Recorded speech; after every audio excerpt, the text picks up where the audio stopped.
Welcome back to two great friends save the universe together. Three Shell's nerds. here. I forgot. She's been so quiet and of course Shell's still here, except when she leaves the webcam range. Yeah. Actually, I don't want to be on here like this. What? You should have told me that we were doing webcam. I told you we were doing a podcast. She's got a low-cut shirt on. How did confusion happen? This is such a train wreck. It's like 90 degrees here, so she's got a low-cut shirt on. Alright, so for people watching the video as it goes on YouTube, we've been trying to start the podcast for about 20 minutes, and so naturally the moment we start the podcast, something else goes wrong. That's fine. That's fine. I spent 2 hours waiting for Goal of Doom to get his shit working earlier today, and now half an hour. I'm losing my mind. It's fine, it's fine. We're here to talk about No Man's Sky, because we played No Man's Sky now. One of us way more than the other one. Definitely. Yes, I've clocked 30 hours into it. I've done one session that was 4.5 hours so far. Yeah. On launch day of PC version. I would say you've seen the best of No Man's Sky. It already feels like that. Unfortunately, it really already feels like that. Sadly, the next 20 hours are the same thing over and over and over again. Yeah. And then the next 20 hours. So I kind of feel like a prophet right now. A little bit. Yeah. Oh, yeah. One that people were very angry with for saying the things that were going to be true later, but... the only thing that I didn't call was how not dense the wildlife was going to be and how boring it was. Oh, yeah. Because the trailer showed off those really tall Brachiosaurus type critters. And, I was hoping that there would be a ton of critters just wandering around. Yeah, and, honestly, I kind of expected that to some degree. I'm not going to see Brachiosauruses all over the place. But I've seen a grand total of 3 large critters, and they all look stupid. Yeah, as time went on, the more I saw the trailers for No Man's Sky and saw that they were cutting 3 times per second, like they're doing some sort of badly edited action film, I started picking up on the idea they're kind of misleading us here, and this is manipulation probably. And that seems to be more and more true, because, when I played, I'd go on a planet, and first of all the organisms are mostly just these 4-legged guys that walk around, mostly with the same posture that I've seen so far. But most distractingly, they are like these Lego monsters made of, sets from other existing, Earth creatures. I encountered a creature that had, the body of, a mongoose, the tail of a wolf, the head of a boar, and the back of, a Spinosaur. I mean, it felt like I was looking at other people's relatively censored spore creations, but with a much better spore creature creator. I mean, it totally looks like somebody had an art project for maybe even for an actual college course where people made took a bunch of Lego sets, jammed the different pieces together, and they're draw that and make it look believable. Instead of being a series of interconnected pieces of plastic. And so, it all molds together a little bit, but sometimes it doesn't, and sometimes you can see a seam in the body of the creature where it's that's just 2 things matched together. Yes. It's unfortunate. One of my favorite things, critter-wise, actually, was, I ran across a giant T-Rex looking thing. Actually legitimately kind of scary looking. Yeah? It what did it sound and ran away because it was docile. It sounded like it was because their AI is also procedurally generated, but also in a way that doesn't reflect any of their other designs. Yeah. The most deadly thing I've run into is this tiny little mouse critter that does just as much damage as any other critter does in the game. More damage than a sentinel, even, I think. And I couldn't see them because they're in tall grass, and the entire world's covered in tall grass, and they're biting at my ankles while I'm, running around trying to scan animals and stuff. And it was, probably one of the nicer-looking planets I ever got to, and then I was just That definitely stood out to me. I watched, I saw Max Scoville playing No Man's Sky for their little IGN channel thing, just to see other people's experiences with the critters and stuff, and he saw the tiniest knee-high crab-looking monster, and it was savagely violent. And I'm I've seen such huge things and such dangerous things, and none of them cared about me. But this person's being attacked by this thing that has no chance of taking down someone human-sized. And then there's the issue where people, the first several creatures I encountered on my home planet all looked almost identical, but were apparently different creatures because you could scan them again. So it's just it's too random. It's random in a way that doesn't work. It feels like. I wish they had all set kind of a predispositioned so players would start on the more interesting planets, because mine was red and barren. I thought that they did do that because I started on like a forest planet with animals. Nope. I had these kind of weird spoon trees and like scrub brush, and it was all mountainous, and there was like a ton of places to go to, which was really cool, and I was down with that. Like I picked up a lot of not resources, but like recipes really fast, which actually kind of ruined things. Because then I couldn't learn anymore for the rest of the game. Which is kind of frustrating. Yeah. So learn any more for the... What does that mean? There's about 70... there's about, I want to say, 70 upgrades that you can get along the way. The like shield upgrades, the sprint modifiers, the whatevers. And you started picking them up a little early or something? Yeah, I spent, I want to say, like 5-10 hours on 5-10 hours on the starting planet. Oh, wow. And yeah, I mean, I spent a lot of time there because I wanted to explore. I wanted to see what it had to offer. And there was a lot of stuff, like things kept popping up. I mean, define payoff. Did it feel like it was worth sticking around for that long? I had a lot of fun for the first 10 to 15 hours. And then, past that point, the game kind of became irredeemable. Because, like, once you've been into one of those, like, bases, you've been into all of them. They don't change layouts. Like, you can actually typecast them from above. You can be like, oh, it's going to be this. It's going to have a person here. It's going to have this, this, this. Oh, yeah. Every alien outpost or alien space station is just the same ones copy-pasted across the galaxy. Exactly. And the events start looping. And those, like, number puzzles? The, like, really easy number puzzles? I've never encountered a puzzle yet. You haven't run into Oh, you might not know about them. When you go into an alien facility, there will be like a round console that you can interact with, and it will give you a number puzzle, which will either give you a location, a recipe, or usually a recipe, or I guess a blueprint for an upgrade or something. Yeah, so for me so far, it's just been stores. And that's about it. I actually didn't find a single store up until the very end, so I was running around poor as shit with like nothing.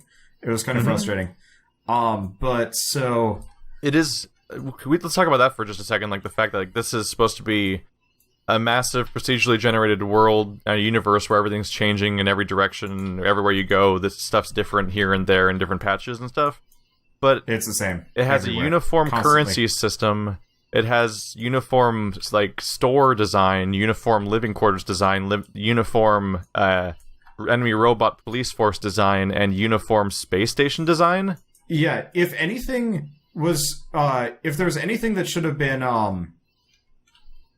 like, randomly generated, I wish the Sentinels had been put under the same treatment as the critters. Just because I'm so sick of running into little scout drones showing up. Have you seen one of those big walker things show up yet? I got up to, like, level 3 or 4 of danger at one point because I mined in a cave and didn't know how the police force even worked yet, but I ran away from it immediately.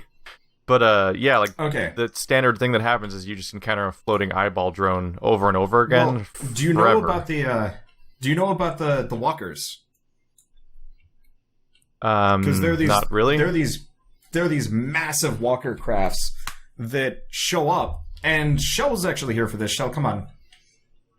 Can you remember it, right? It was like the first thing we saw last night. Which one? The walker thing, the bipedal thing that was Sentinel? Like sort of gonna murder me, but then I shot it a bunch. Oh, by the way, fun fact: there's a homing mod for your gun, which you think is really cool. It can't hit the big guys. Oh, yeah. So the bigger your target is, the less it can home. Yes. So my shots specifically went through its legs. They would curve insanely and out through its legs and wouldn't hit it at all. So I actually, in the middle of combat, had to get rid of the rarest combat upgrade for a gun in the game. Or at least one of them. I haven't found anything else that's higher tier than this except for the shotgun, and the shotgun's utter trash. And I was just kind of super disappointed because it was supposed to be this, like, big, fancy, ultra, like, scary thing. And I was just sitting there being like, that was it? And then, I killed it, and it drops an upgrade that I had already gotten, like, 20 hours before. I'm skimming through my footage, and I kind of got a glimpse of what I encountered. I encountered something that looks vaguely like the size of, like a jaguar or something. robot. Oh, the robot. I think Jaguar, it might have a head laser. That's the mid-tier one. Shows up at 2 or 3 stars, something like that. Yeah. More or less, it's the second wave. That one's kind of annoying just because it stuns you, but like... It should be like a me. Honestly, none of them are particularly dangerous. Even the big one I just killed. But then again, I have 3 shield upgrades, so maybe that actually helped me survive more. The problem is combat. The only time I fight drones is either if I need to fill a quota to kill more drones, because there's a quota that you need to hit, sort of. We can talk about that in a bit. It does feel like an enemy that's basically a carbon copy of the Sentinel from Halo is basically the most boring thing to have be your basic enemy of your game. Yes. It's like that's not really engaging to deal with ever, and that's unfortunately the majority of your hostile confrontations. Because am I right in saying that they just get mad for you mining at all, or just doing anything? Sort of. They will watch you mine a little bit, but if they watch you mine more than like 1 or 2 resources, they get pissed at you. And then you have to, You would think that if they want to be an effective police force, they would try to communicate to people what they're doing wrong before they try to kill them, and maybe people will stop doing the thing because they don't talk to you or even chime you or anything. I had a ship. It was probably like a trade ship, or it could have been anything. Show up near me while I was mining an asteroid. And I guess my laser might have skimmed it. I don't know. I never saw it. Oh. I just saw its little green thing show up. Wait, are you rebuilding? What? Yeah, I have to. But so I don't know if my laser skimmed it or what happened, but effectively, I see like a little carrot go by saying, a neutral craft has gone by, and then the cops show up because apparently this person ratted me out to them, at which point there's 6 of them chasing me, and then they killed me in cold blood, and I spent like a minute or 2 running away from them. Because how did they realistically even track you down? They just showed up. They knew exactly where I was, warped to exactly where I was, and murdered me exactly where I was. All you need is magic. It's really the secret to the universe. It was like I really liked the first 10 hours of the game. There was something magical about finding new planets, runes, and stuff. And the animals. But like it does really feel like kind of an super advanced version of Spore with there's not enough here to satisfy what they were going for. You can't also do much with the animals, can you? No, you can feed them and they will give you rare resources, which, like, if you have the patience, sitting there and having the animals get you stuff is actually a really good way to get... It kind of taps into the crazy ARC people that are willing to just watch a dinosaur have a progress bar for 8 hours. Yeah. And, like, I can see kind of the appeal of that. Like, here's like a clever way that you can harness the animals. But, like, what I want is not that. Like, I can already get... Okay, no, I can't already get... There are a lot of resources that make no sense for being super rare. Nickel, which, I mean, is pretty stupid rare here. Almost impossible to find. You can only find it in asteroids, and it takes, like, a long time to find it. If you find an animal until you find a giant knob of it. Yeah. It'd be nice if you could find it... Sorry. TeamSpeak lag. Yes. Yeah, I was just saying, well, like, with the whole, like, interacting with the animals thing, it'd be cool if you found an animal large enough that you could potentially ride it. Oh yeah, the game desperately needs ground mounts. And then, like, what you could do is you could go to worlds, figure out special ways to tame them, whether it be a combination of feeding or luring, capturing. They didn't do it. They added a million different features. I mean, according to reviews I saw, I haven't seen anything big enough to actually try to ride it myself. People have said that, like, oh, look, giant dinosaur, and then they fly up to try to jump on the dinosaur, and then they just fall through it. Because everything around you doesn't have, like, collision. So it feels like you're surrounded by fake animal procedurally generated holograms, basically. Except the hostile ones will, like, bite you and send you flying backwards. Yeah. Right? Yeah. I've actually never encountered a hostile one yet, though. What? So far. Just There's hasn't happened the yet. predatory ones. I don't know. Like, I still like the game. I just hope they actually don't just stop development. Like, I hate saying, like, early access is a good thing, but this is one of those where if it's not early access, then it's truly truly a bad game. And if it is early access, then I can kind of forgive a lot. Like, they're working on player buildings, which personally I kind of hope they put the kibosh on that for, like, 10 months and, work on fleshing it out. Like, one of my biggest disappointments with the game is, like, I want to fly around on planets with, like, massive spires and, like, rocky outcroppings. Like, I don't even want to do anything more than just, like, have to navigate it. A lot of the planets are looking very samey. Yeah. And so instead I get a bunch of samey, kind of bumpy worlds. Like, there's a little bit of mountain, but, like, that's one of the issues that came up where, like, they push the scale so hard. Like, that's all that matters is how much stuff you have. But complexity and, like, interesting stuff going on is what makes this type of stuff interesting. Like, when you explore in any video game, first of all, 9 times out of 10, you're talking about games that are not procedurally generated, so they're, like, crafted environments with secrets and stuff like that. But even when you're not talking about secret stuff, you're, like, at the very least, it's, like, a place made by a person for you to explore. Like, when it's just a procedurally generated flat stuff, like, it's just hills and caves at random, but it's, like, almost like the same caves and the same hills repeating infinitely, like... Oh, yeah. There's nothing appealing about going around. I don't even go into caves anymore. I find them to be kind of meaningless. Mm-hmm. Because, like, there's nothing interesting in caves. Like, you might be able to get a little bit of aluminum there, or, like, extra plutonium, or something, but it's never anything, like, interesting. Like, if I go into a cave, I want to run across to get, like, a giant spider nest that wants to murder my face, or... an incredibly, like, have you run across, I don't even remember what it's called. It's kind of like Emerald. It was like that resource that I was mining yesterday, and you were kind of, like, mining is super boring, but I don't remember what it's called. It's like Alaronite or something. I don't know, whatever. It's meaningless, but it's, like, one of the most valuable resources in the game, just in terms of, like, cash value. And what did I find boring about it? Everything. Well, yeah. But, I mean...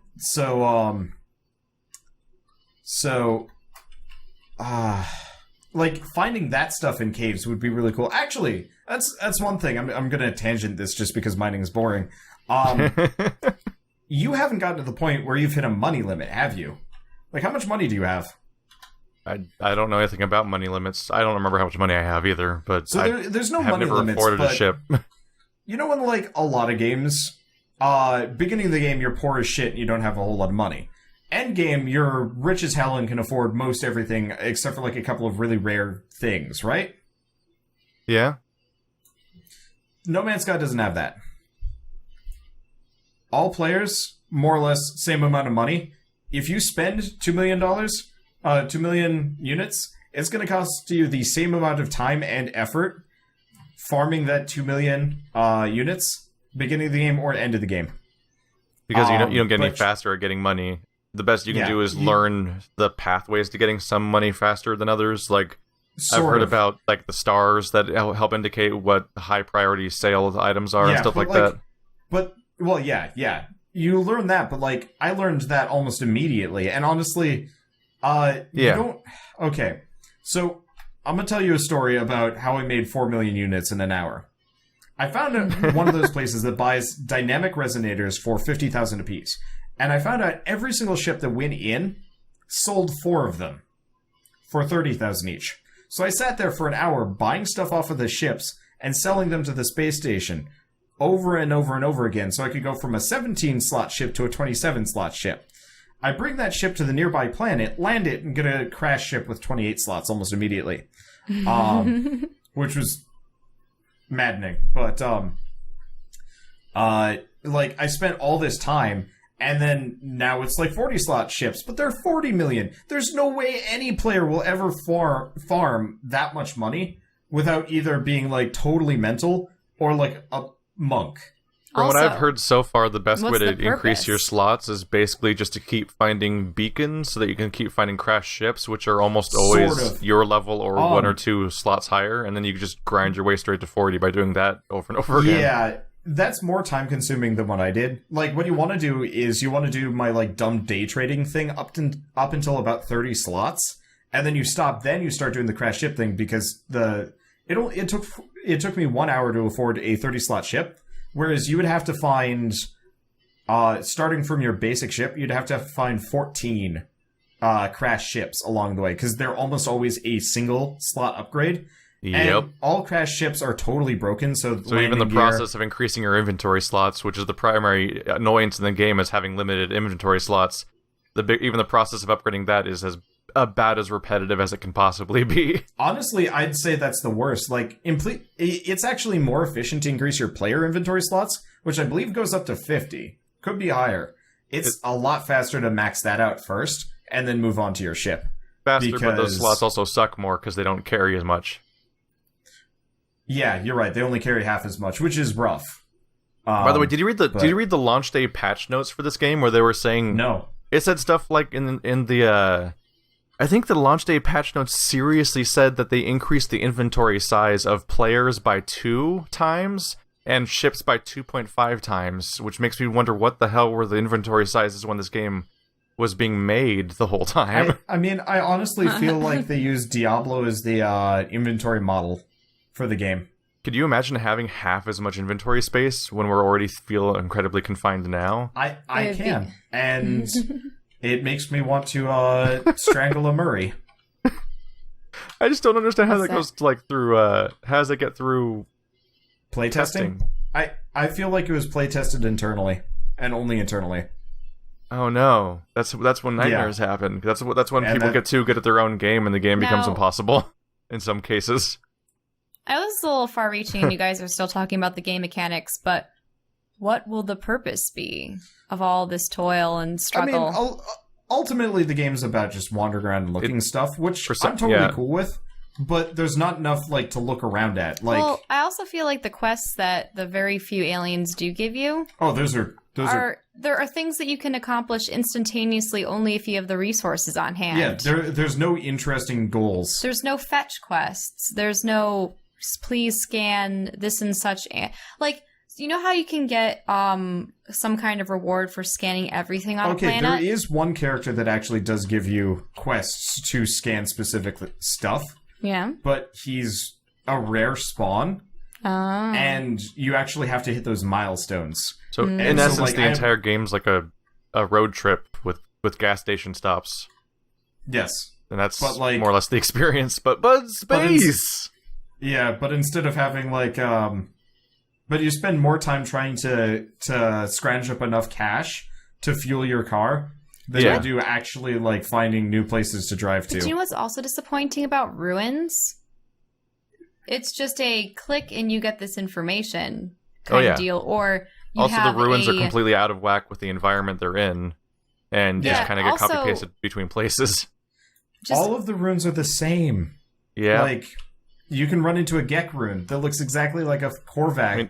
I found my first living quarter that looked like it got attacked by the flood, basically. It was all goopy inside and gross. Oh yeah, completely I thought there was going to be a whole divorced subplot. from all surrounding area. There's nothing that it reflected nothing around it. It was just this random. It was it's like a level editor where you can place random assets that don't fit, in your Warcraft 3 custom map. That's what half this game feels like. Unfortunately, is just random assets thrown together in more and more random ways, and it's why there's so much why. It would have been cooler if there was a subplot about that kind of infectious. Oh yeah, goopy stuff. I would have been hella happy if that had happened, and then I find the goopity stuff, and it's all over a station, and suddenly night happens, and the entire planet's covered in this shit. And they're trying to kill me, and... Hey, you're just describing the plot of, what was it? Pitch Black? Yes. Yes. But no movies. We're not talking movies today. No, all movies. Pitch Black. Pitch Black is so much more interesting. This game should have Pitch Black in it. This game should have planets where the sun goes down and monsters come out. But it doesn't. I want to have a planet that I get there, and the Sentinels are insane, and... They're going from anywhere from the tiny little doohickey drones to AT-ATs that are walking around and just mowing shit down. The other thing, too, is they don't have characters. I mean, I know that this is procedurally generated, but couldn't they have an overarching, There are 2 characters. Okay. Aside from the Atlas and your character. Yeah, there's the Priest Korak. Wait, there is a Priest Or Nada? Priest Nada? I don't know. Anyway, there's a priest that you run into, and he says cryptic things. But do you encounter him again and again? Yeah, all the time. Okay, I mean, you can basically project a story over anything. Just look at Titanfall. Titanfall's a game where you just play online multiplayer matches, but it pretends you're doing a story while you're doing it, but you're basically just playing Call of Duty with randoms. So, if things are procedurally generated, I mean, I've noticed that isn't there some lore tidbits that do seem to come sequentially, like specifically the Atlas-related stuff? Yeah, all of the Atlas ones are. So, they should have done that with the Goopity-Goop. They should have done that. They should have done that for, like, each race, like, every time you enter a system with with the race that you're currently working with, they should have, like, Ancient Temple that tells you more lore about them, because I've learned a little bit about, the Korvax and their, like, convergence and how they're essentially AI. Like, that one AI didn't have enough energy and was booted out of its body, essentially dead, and then a new version of itself, a new entity was uploaded into it instantaneously, and it's like, I don't remember you. It's so that was interesting. Like, there's interesting stuff, but it's told only in text. And because that was the only way they knew how to mix it in, because of how much of a big nightmare it is to have a big non-linear generated world around you, and they're like, we'll make audio logs basically and put those in there. And you know what? There are certain games where that's okay. I was playing a game called Rhymed Ratia or something like that. I mean, Metroid has logs everywhere. Yeah, like, I would actually be totally interested if they actually, like, I would sit down and play a game where I find an audio log and it's Sean Murray or anybody else from the company reading lore and stories from this universe they've made up, and, you know, actually keep it interesting. Like, it'd be really cool. Like, okay, you've been to like an aquarium or whatever where they've got the where they've got the, like, headphone app, whatever, that you can, like, listen to. So it's like, this is a capybara. This is what they eat. This is what they do. I want to do that with, like, the planet. Like, I get to the planet and it starts capybara? I mean, they like to swim, but they're not that aquatic. But, like, you know, I would love to get to a planet and just have somebody from Hello Games talking and, like, giving the lore for the story. Like, this is the race, this is why it matters. You really need to be able to make pets and mounts. Wouldn't it be cool if you could have, like, if you can tame a carnivorous pet, you essentially have an attack dog that, like, if you order it to, it can fight other animals, and you can have your large herbivore mount. They need to do more with the animals. And the thing is, people could collect them because they're endless. Yeah. So... And then they could have a cool thing where if you randomly run into another person, you can trade them. The interesting part about all of this, though, I'd like to make mention... I want to show up on Wander's planet and eat him with a dinosaur. Yeah, sure. As my pet dinosaur. I have a custom-built ship that ships him around intergalactically. You know what? That would be so fun. Doesn't it sound like a fun thing? I would like, you know what would actually be cool as shit? You kidnap, like, you Noah's Ark it. You steal a bunch of dinosaurs from one planet, bring it to another. And watch what happens. And try and, like, have them take over the environment. But, you know, that's... By the way, I found the patch, by the way, and it's even worse than I thought. So, in the patch, at launch day, they made it so that individual slots in your suit store 2.5 times as much stuff per slot. They increased the ship inventory size by 5 times. Can you imagine 1/5 ship at one point? I ran across a 10 slot ship at one point. 10 slots. It barely had enough for its lasers, cannon, landing gear, warp drive, shields, and those interplanetary thrusters. You'd only have 4 slots on a ship. Don't slots on your ship currently store twice as much stuff as your inventory? Yes. So that means that before this patch, that your inventory and your ship and your character both have the same size slots. Because they increased the ship by 5 and your inventory by 2.5, and this is how big they stack per slot. So you would have there's no way you would have ever been able to get an upgrade. Like, right now, I'm trying to afford. I'm trying to afford the warp, the warp Warp Engine Tau or whatever, that requires 1,400 resources. Rare resources. You'd have to be flying around for hours with effectively up to 16 stacks, because you have to have 2 dynamic resonators too. You'd have to have 16 stacks across your inventory just to get this thing, and that's not a fast...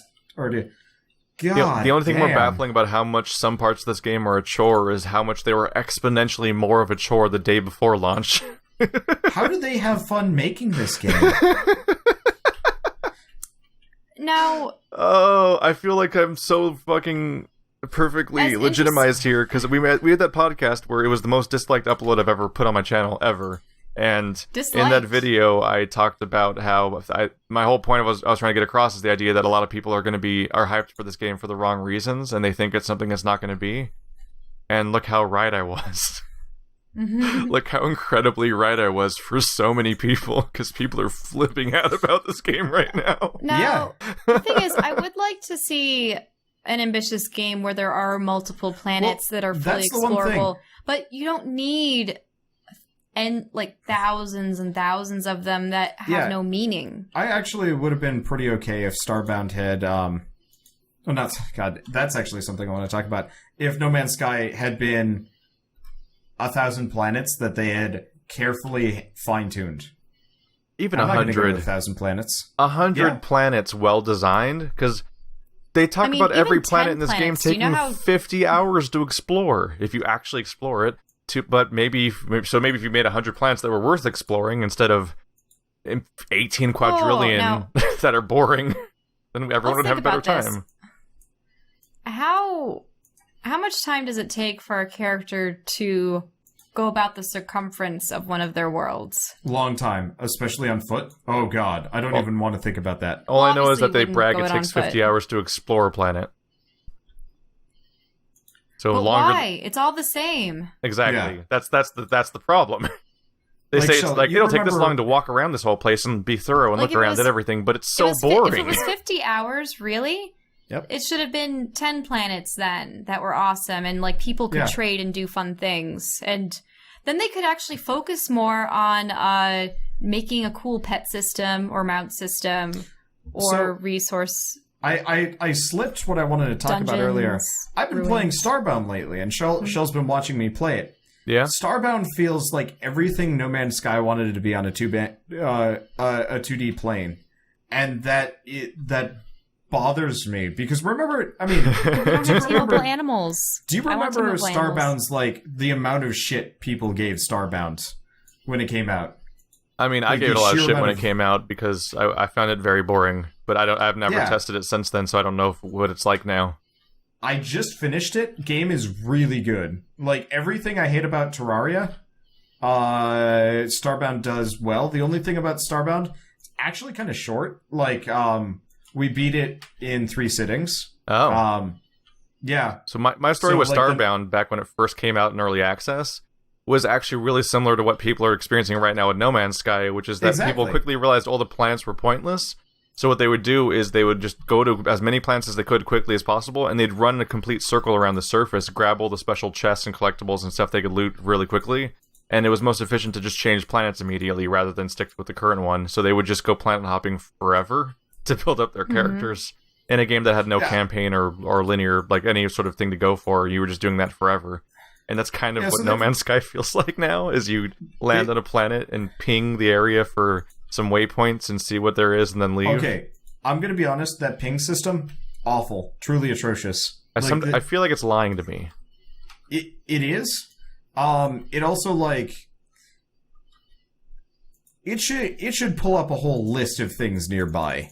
And you should have a map that you can pick and choose. Yeah. Instead of one, maybe 2 things. The map thing was so intuitive and obvious to me that I was refusing to believe for hours that it didn't exist. I was like, "Where's the hotkey for the map?" Surely, I was getting ready to like exit the game and look up online where to find the map, because there had to be like a procedurally generated map of like just all I need was not even like terrain, just a top-down view of here's your arrow that's you, and here's stuff that you've pinged so far, so you can navigate the pings. But instead, you ping every now and then everything disappears because apparently your computer has no memory and can't store data for some reason. Yep. So you have to keep pinging over and over again. But then it seems super inconsistent what does and doesn't show up, because when I first played on the first planet, when I would ping, it's like, whoa, stuff's everywhere. But I would land on other places and ping, and nothing would come up at all. But then I'd walk around slightly, and I'd see stuff immediately that's there that didn't come up with the ping. And I'm like, what purpose does this thing serve? When we started, I'd mentioned, like, make the starting planet super interesting. That is one thing I've noticed. Starting planets almost always have, like, 10 times more density than like future planets. Like you are presented with a ton of things immediately, whereas like not so much with not so much with like future planets. I don't know, but like I was playing Starbound and I was just wandering around with Gull of Doom, and it was really fun, and it was like actually a kind of a charming game. There's like villages and stuff and facilities, and like for the most part the villages start to look the same, but whatever. But like at one point I accidentally fell into like a lab filled with mutated monkeys and stuff. Yeah. I only ran into one of these, and I'm sure if I ran into another one... Mutated monkeys? Yeah, there's a race called Apex. Oh, right. And they had been doing experiments, and they fucked up and then mutated themselves or something. I don't know. Wait, so they made themselves de-evolve? Sort of, yeah. They were like Neanderthal, ultra hard-hitting monkey things that I did not want to deal with. Mm-hmm. And it was actually pretty cool because, you know, I explored it. And, like, honestly, I still think Starbound needs a hell of a lot more depth, too. Because it doesn't. It definitely needs to be expanded, I'd say, twice more, and then it will be, like, perfect. But yeah, there's such a variety available that I can play the game for hours and still run into new things. Like, I played a ton while I was waiting for Gull of Doom to come back, and then he comes back, and we keep going, and we find new stuff that I didn't even know it had existed, and I've sunk like 50 hours in the game. And it was weird. That game also has like some of the best farming in a sandbox game I've ever seen. Weren't you just picking up cocoons or something from moths every single day, or silk? What was it? I mean, were they producing? Yeah, I was getting that, but there was other stuff too. So I'm reading these patch notes right now still, and apparently in day one they added bars, trade rooms, and hydroponic labs to space stations on launch day, and they added ship scanning. Do? The ability to scan from a ship wasn't in there until the day one patch. And also, on the day one patch, they rewrote the entire Atlas path with all of its dialogue using somebody that used to write it for Deus Ex. And that wasn't in the day before. So the game went gold without all these things in the game. They rewrote auto-aim, they added animal feeding. This game doesn't feel like it feels like they were just told they had a release date and they have to publish it on that day, basically. When you see how nightmarish the day one patches of how much stuff they were just straight up changing at the last second for No Man's Sky. And when I look at this whole game, I feel like the problem here was that, like, I think that what happened here is that the concept got out too early, right? Like, people saw what No Man's Sky was 2.5 years ago, and as a result, they had to make that game now. Especially once there's a publisher involved, like, that's the game you're making now. And I'm sure that while they're making it, they came up with hundreds of reasons why it was probably not a great idea to make that game, because of all these things that don't quite work and that they can't quite manage with their 15-man team that has a history of making games where you drive to the right on a motorcycle. And, like, but they had to make it, and so they made it, and we have it now. But, man, I hope people learn to be just question a little bit when they're being really hyped when a project's coming out from a company that has no history of making that kind of project. I mean, realistically, I think they've done a good job. They've got a really good base. It's just this game needed 2 more years. One of the big things that kind of breaks a lot of the stuff just on a moment-to-moment basis, because like some of this, people say sometimes that this game can work better for you if you can like suspend your disbelief and just kind of let yourself fall into the world a bit. But the problem for me in No Man's Sky is that the game has such consistent pop-in issues that everything feels like it's only existing 100 feet in every direction. Even on PC? Yeah, and there's no distance sliders for PC or anything. Like that's just what rough. It is forever. And the worst place for that is space, because asteroids only exist near you and not far away, which means space feels like it's completely fake and doesn't have any distance or depth to it. I was mining for asteroids, and I would like boost for like 10 seconds and then stop to look around to see if there was anything interesting, and then I'd go back to it. Oh yeah, and Space and No Man's Sky feels exactly like playing this really, really bare bones game called Artemis that you might have seen me play at one point back on Sad Games, where it's literally open. It's open nothingness encased in like a skybox. Basically, is what space looks like in that game, and that's kind of what this feels like, because it's just you're floating around in nothing, which is the easiest thing to make is nothing, and you drift around, and these randomly generated asteroids are everywhere, which I'm pretty sure are just constantly replenishing around you the same way that like grass would grow in a game. Like it's like he's in space, we'll surround him with asteroids all the time in every direction, and it's literally all of space too, because the game can't strand you. So when you travel between systems, because they have to make it continuous instead of having fast travel in this game, that means they have to allow you to possibly run out of fuel midway through a travel, which means that being in the middle of traveling, you can have you're always in an asteroid belt no matter where you go in this game, because you have to be able to refuel to keep playing, which leads to everything being totally baffling. It's like a lot of space junk, apparently. So, we were playing Space Engineers the other night. They should have comets. And then I played... What was that? They should have comets. Yeah, they should. But I was playing Space Engineers, and I was spending like minutes and minutes and minutes flying from asteroid to asteroid, and it felt really barren and stuff. And I will admit, you were totally right that it's like this kind of weird, badly procedurally generated system. But Space Engineers is the complete opposite, and it's kind of garbage. There's nothing fun about flying from, like, an asteroid patch to whatever.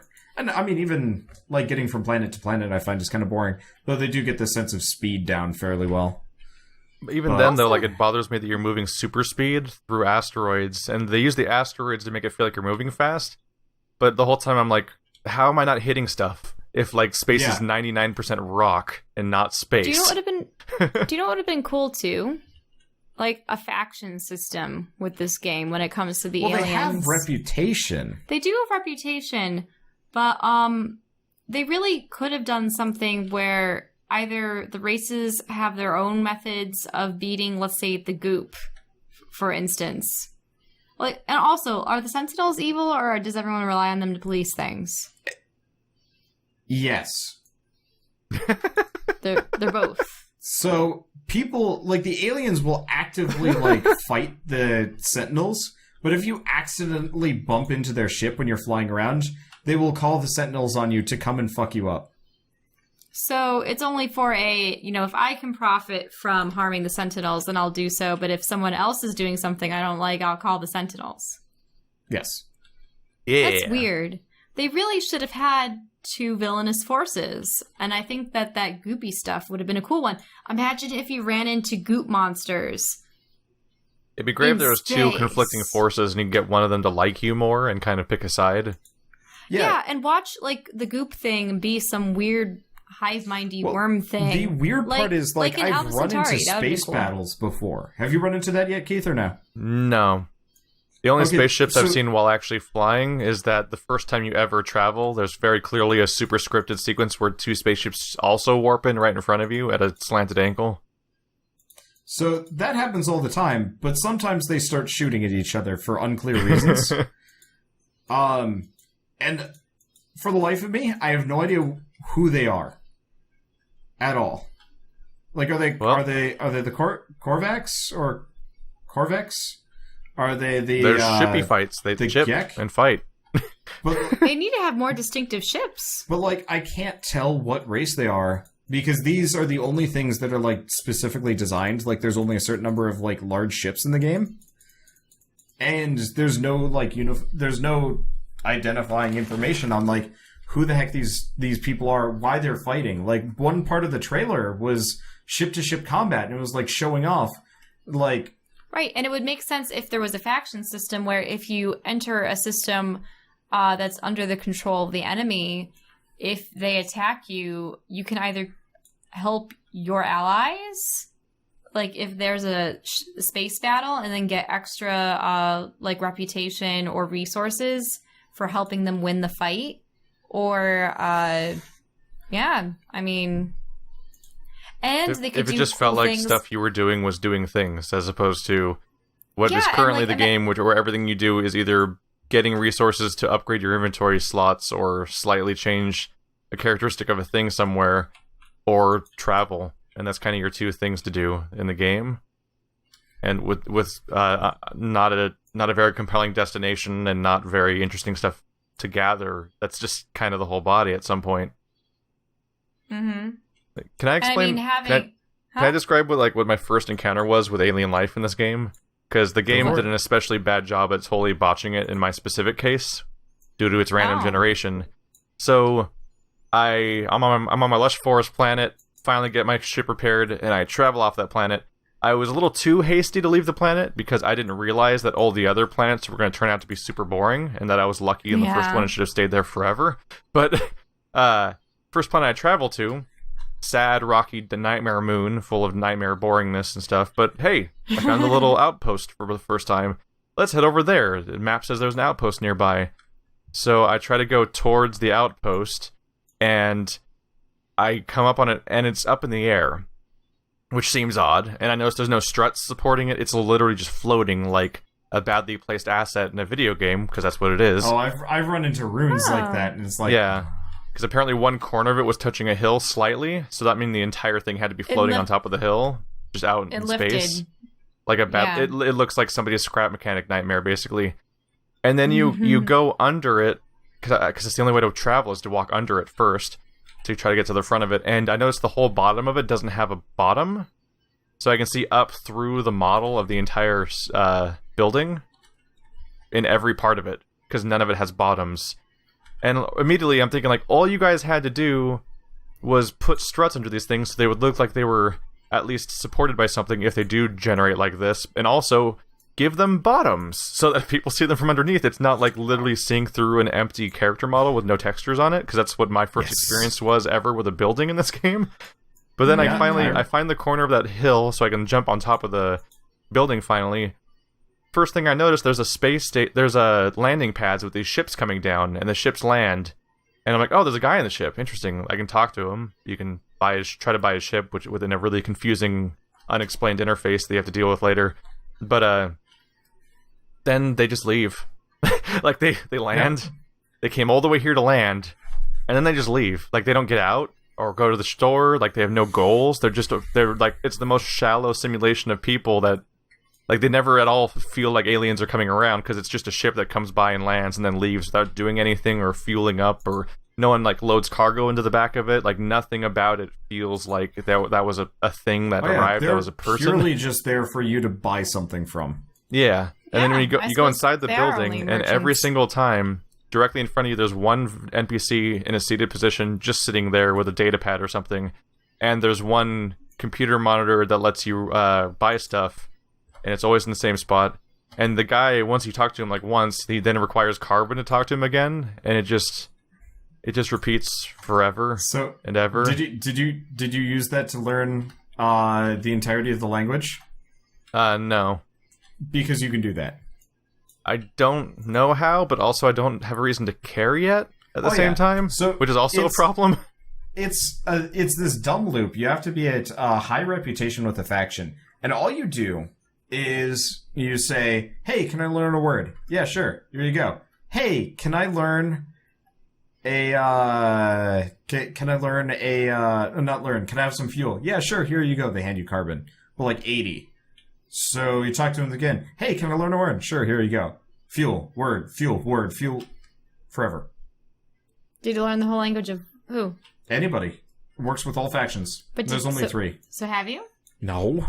It's tedious as hell. And there's like hundreds of words. I've learned like 200 words at this point, and they don't make sense. One thing I wonder is, like, are the words that they have consistent between one character and another? Yes. Not racist, but yes. They probably just had replacement words that they made up for every word that the characters were going to say, and then they just have them switched one to one. Yeah. So you had mentioned you hadn't run into a number puzzle yet? No. Do you want me to sort of spoil them for you? They're not puzzles. I don't. It's just part of the game. Okay. It's fine, I'm sure. Okay. I probably haven't seen them because I was trying not to break the law at first. So like I've never made a bypass.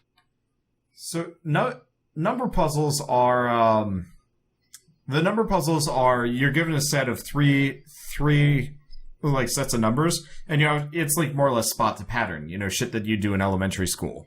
Yeah. Maybe middle school. So it'll be 1 2 1 2, 2 1 2 1, 1 2 1 2. What's the fourth one? It's 2 1 2 1. I'm not going to wait for you to figure that out because I was not paying attention to the sequence in the first place. Well, that's fine. I didn't know if you were going to answer or something. Oh no, I was definitely not in the mode of let's listen to what he says to solve the puzzle he's about to say. I was definitely just waiting. Sometimes you do puzzle things to me, and I'm like, okay. No, I was just waiting for the explanation to happen. Okay, so effectively, you're given this like dumb number sequence, and that's it. And I mean, the answer is like super simple: 2 1 2 1, and that's the only puzzle, save for sometimes where you have to it'll be 81, 77, 74, blank. At which point it's 72 because you just keep subtracting down. And that's how it works. So they really are just sequence puzzles. They're just sequence puzzles. I mean, honestly, I can kind of respect it because they want even kids to be able to play it, and that's fine. But they only have, I'd say, about 10, maybe 20 of them total in the entire game. Wait, so they loop? They're not procedurally generated They're not procedurally puzzles? generated. They loop. They only put in a certain number of them.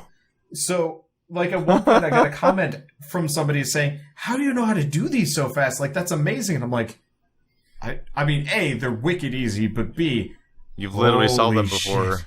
Yeah, I've seen them so many times. It's how do you know the ending of Lord of the Rings so fast? You've seen it or something. That's the long list of things I was talking about earlier, where they have things that are weirdly universal across the entire galaxy, which kills the illusion that this is a big galaxy that's varied and different.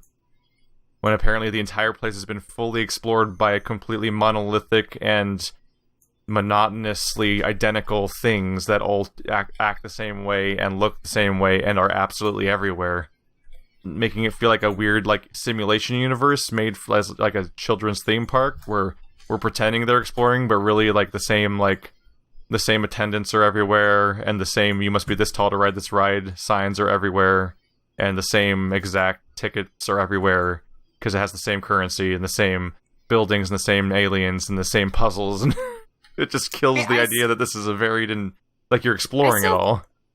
I still think that eventually when people get to the Atlas... Has he ever gotten to the Atlas? I mean, do you want me to spoil the ending? Because I know what the ending is. Well, my prediction was that the Atlas just eats the people that have explored for it because it's I am going to be an omnipotent thing that knows everything. It just eats you when you enter New Game Plus. Well, that's what... Isn't that what an Atlas and no, Chad, is? I would say don't spoil the ending of No Man's Sky in a stream being watched by 100 different people.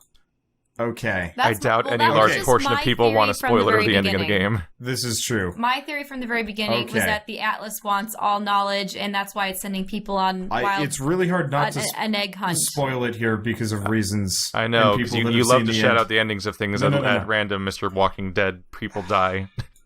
Okay, here. I'm just gonna type it in chat. I get so much flack for your spoilers. Which chat are you typing it into? I mean, I don't want the spoiler either. No. Just see what I said. Why?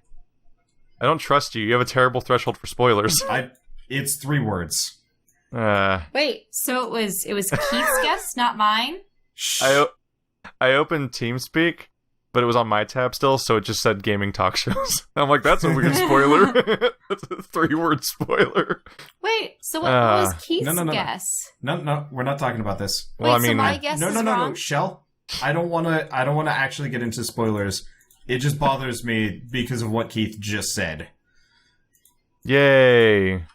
Yeah. What do you mean by what he just said? It's good to know that 4 hours into a game, I already know everything forever about the game. I know. That's why I had to tell you that, because and I haven't done anything yet. I know. So does that mean I'm wrong? Nothing's happened, and I'm already yeah. Have I experienced the game forever? Yeah. What the fuck? What the fuck is this game? Yeah. It's like a survival game without all the mechanics that survival games normally have, and instead you just pick up more fuel for your ship over and over again and upgrade it slightly. It's a cool idea with a pretty veneer, with a really good start. It's not even that pretty, though, unfortunately. I mean, I find it kind of pretty regardless. It's colorful, which is nice. Why haven't there been, super forests? I've been playing Fallout, Oh, yeah, you're playing Fallout. You're used to ugly games. It's ugly as sin. I spent 3 hours researching. Skyrim was pretty ugly too. Yeah. Bethesda games are not exactly pretty. Oblivion was super colorful, and I don't know why they backed down from that. For me, the problem with No Man's Sky is that the entire universe looks like it was made in a 3D printer, where everything is weirdly plasticky and rough and muddy looking, 3D printed collectible toys type stuff. And I thought, oh, maybe those are weirdly low-res pictures, or maybe that's just the console version. No, PC too, it's everything looks weirdly blurry, and I've never seen any video or any screenshot of No Man's Sky that doesn't have this weird, lack of fidelity to it, and it's strange. It's there's a 480p VHS filter put over the whole game. And also, speaking of No Man's Sky, how do you interpret the title? I don't even think it's a sky that no one owns. It's free space. Free space? It's like the theme song of Serenity. I mean, that's Firefly. What I was exactly thinking. You can't take the sky from me. Exactly. That's absolutely what the song. That's what No Man's Sky is named after. Probably is that exact song. Huh? It's a reference show. Yeah, I think literally the name of the game is actually named after that song. I think that's the point of it, is that concept, almost verbatim. I mean, ultimately, I think I still enjoyed the experience, and I hope the success of it drives some other company to actually do it well. So here's the weird thing, is that games have been making concepts like this for years and years and years. Yeah. Planet Explorers came out on PC only a month or so after the original announcement of No Man's Sky. So, Yep. And that was, to be go fair, around this big old world with crazy animals everywhere and do whatever and build a base. Sadly, Planet Explorers is not early accessed well along the way. Yeah, but there's just a certain thing where, there's a lot of games that they felt like games that were ahead of their time but didn't nail whatever No Man's Sky was going to be, and then other games that felt like they were just trying to cling on to the concept of No Man's Sky while it was taking forever to come out. But now that No Man's Sky's out and there's so little to it and it's not as polished, it doesn't feel it felt like it was supposed to be the polished version of all those games at the very least, but it didn't really necessarily get that either. So suddenly all those other ones look a whole lot more impressive, because the one that they were being stomped down on by comparison are all kind of the perspective's changed now as a result of how No Man's Sky's been received. Suddenly these games that look like No Man's Sky, that looked like they were just going to be the bad version of No Man's Sky, might actually be better versions of No Man's Sky. Yeah, I'm not vouching for Planet Explorers. I've got a game called Planet Nomads, I think. Coming out at. I am getting a key for it next week. I've done a dumb sandbox vehicle video. And you were playing Space Engineers, right? That has planets now? Yeah. To be fair, those planets are ugly as sin, and they're not... No Man's Sky makes planets look fun. Does it, though? I don't know. In comparison to Space Engineers, we landed on a planet and Stainless immediately said he wanted to kill himself. I will say, when I look at the screenshots of Space Engineers, there's a nice verticality to it.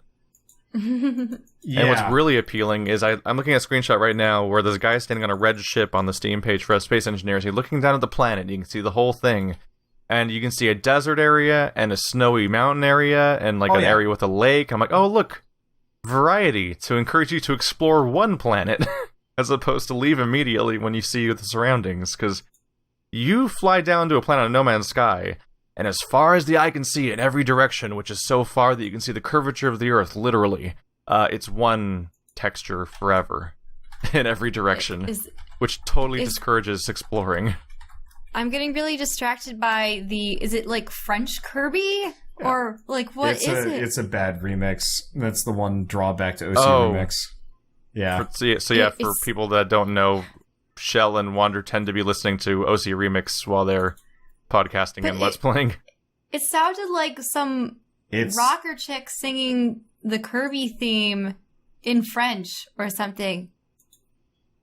It was bizarre. It was awful. I cannot contribute to this, and nobody can hear it. I've specifically moved away. Listening to music while gaming is the hardest thing ever. Like being a YouTuber and having music to listen to that isn't like the soundtrack. Because there are games with. I just always listen to the game, but then again, you're more likely to play endlessly repetitive games where you do one thing forever, like permadeath games and crafting games. What was I playing recently? Fallout. Their Vault Tech DLC, like normal Fallout, when you're like out in the world, there's kind of this nice like ambient soundtrack. That's like, it's pleasant to listen to, and it's something there. The moment you go into Vault 88 from the new DLC, all that stops and never comes back. So they just don't have music for it. There's no music in that vault. And so everybody's like, turn on your radio. And I'm like, I do that, I get copyright issues, so I listen to OC Remix, because trying to record a silent game is very difficult. Because especially if you're like there just trying to perform for hours. Like, I love my like Never Leave series, but doing that in absolute silence, like environmentally, apart from like clonk every once in a while. Now, I find that, I get a lot of video game soundtracks, specifically like Myst and such. And I noticed that the length of songs in those tend to be, obviously longer than those with lyrics. Probably upwards of 5 to 10 minutes, depending on the track. Though 10 minutes is really pushing it. I know that like some zones and some areas might also have a different loop, so like it alternates which song is playing, but they merge into one another fluidly. So that's actually one thing I will give No Man's Sky credit for. I actually do like their like use of soundtrack and like music clips. It's because you don't like 65 Days of Static. So I don't like the static. That's precisely what I don't like about their music. 65 Days of Static is actually my favorite band. You hear random blips in like. I don't know. I really enjoy like coming to a new planet, and it's got. I don't know. It just takes like nice clips and stuff. But now the Metroid Prime series had awesome sci-fi music. It did have awesome music. Awesome sci-fi music that I could continue listening to, but that's because they actually had coherent melodies. So this game's actually scored by your favorite band. Yes. That's very specifically lucky. Yeah. But I don't really hear melodies. What does your band? What does this 65 Days of Static is a post-rock band, and definitely on the more experimental side. Post-rock? So what is it? Just random noises? No, it's not random noises, but like crap! I lost the name of the band. I knew a few post-rock bands. Damn it! Yeah. I don't know. Because like I like some of it's odd. Some of the music Glitch Mob. Some of the music I like. Famous ones. It's a little hard to explain. Like I had friends that were in post-rock bands. New age. Yeah, I had a friend in college that introduced me to post-rock, and I learned to appreciate it fairly quickly. I don't know. I just like it because it's a unique sound, and there's almost never any singing. And so it's like very instrumental stuff. What's up with all the static and the odd, that's specific to the band. Percussion and other things? Yeah.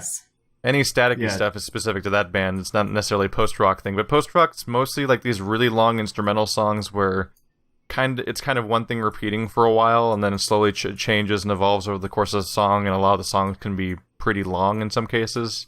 Yep. So it would be something like you start off with bum, Think the theme song, the theme song of House. Yes. Yes. Huh? Or yes, House. It's like the guitar and it's like the drum and guitar equivalent of like.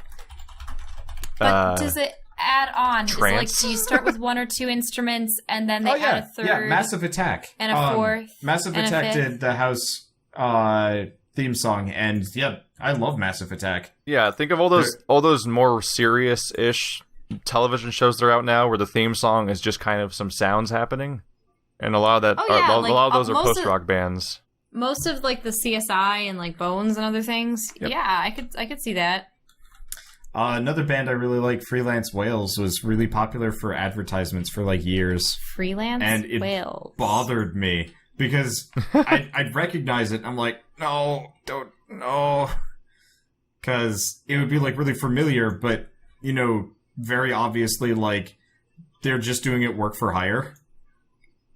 And it was not pleasant to listen to after a while. Is it bad that I enjoy 80s music? No. Why would it be? Do.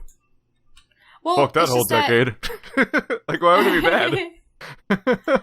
I don't know. Every time, like, 80s music comes on, and it's, you know, the electric guitars, the cymbals and such, and then usually some lady or guy sort of singing forlornly. I think it's different, and they don't really do that anymore, except for maybe the occasional, like, new rock, except then they're usually a little bit more hardcore.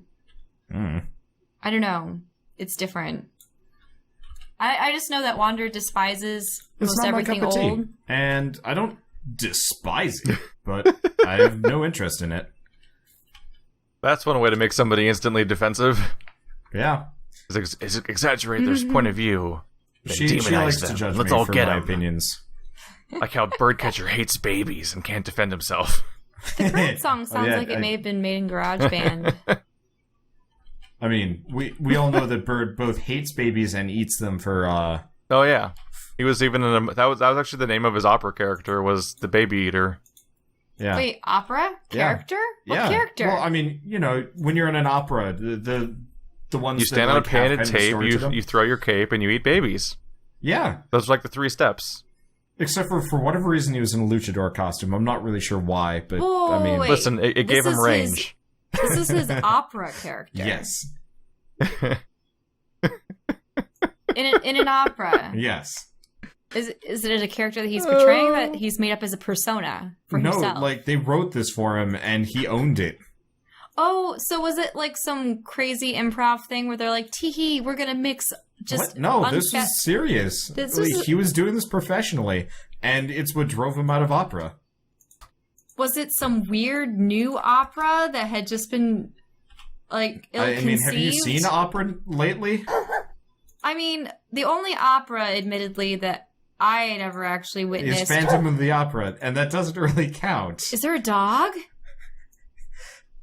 Do I hear a dog? Shell, clearly we should go see some opera at some point. You can kind of understand why Bird left the industry. Just make sure you wear a splatter coat.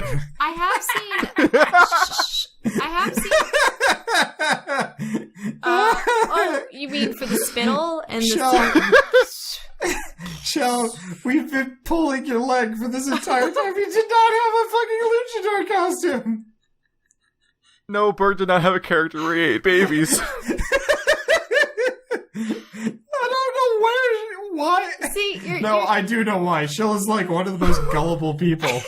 No, it's so funny. No, it is because I take everything with goodwill. And so, Michelle, the dog you heard was Keith trying to not laugh. Oh my god! So I just realized what Shell is.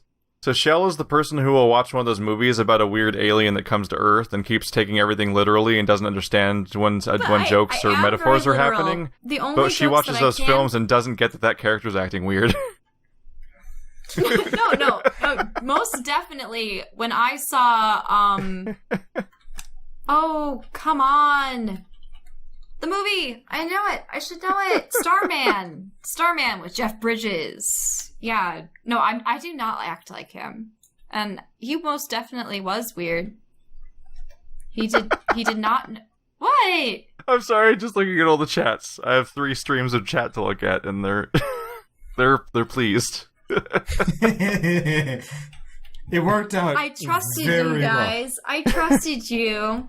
Well, let's just say, I'll say Wander's chat is pleased. My chat's mostly asking when we're going to be done, which they've been asking the whole stream so far, which I don't know why they don't just leave if they don't want to watch this. People are fickle. Comments are bizarre sometimes. Like, I also had somebody saying, like, why do you keep playing No Man's Sky? And like, it's like, why don't you stop watching? Just stop watching if you don't want to see me play No Man's Sky. It's so easy. I'm actually really glad I'm remember how, like, at the beginning of the week, you were kind of being skeptical at me for buying the PS4 version or whatever? It was kind of like, why get both? Or you were just like, you don't want to... You personally didn't want to do that. I'm actually really glad I got it on the PS4, which is really strange for me, because I'm never glad I got anything on the PS4. Wait. Not that I hate my PS4, but it's just like... So you guys just performed a grotesque deception, taking advantage of my trust in you guys. Yeah. And I don't think any of the many witnesses to the event are going to think that we did anything grotesque just now. But okay, so it's not literally grotesque, but it's just unfortunate, because I really did want to believe that someone actually had put Bird up to the task of being a baby-eating luchador, but that would have been so I want to see that, but that doesn't mean it's real. It was just that it was, like, we didn't deceive you specifically, because it was so clearly set up as a joke, because it was on the topic of, like, how Bird can't defend himself, so of course he hates and eats babies. That was the premise of what we said, was like, Bird can't defend himself, so let's talk about horrible things about Bird. And then immediately you're like, this is real? So, like, it was kind of your fault too, let's be fair here. But, I mean, nowadays, I wouldn't be surprised if they tried making some kind of spoof musical or opera like this. I mean, how the heck do you get things like Sweeney Todd? Which I still haven't seen. That's not a spoof. I know it isn't a spoof. It's very gory and dark. Whatever. But, like, who would have thought of a cannibal cleaving people up in his barber shop? You know what? That seems a lot more logical. You gotta make money. Bird in a luchador costume. But for, like, meat patties? Are people aware that the meat patties are actually humans? Or no, that's the whole point of the deception, is that they needed meat.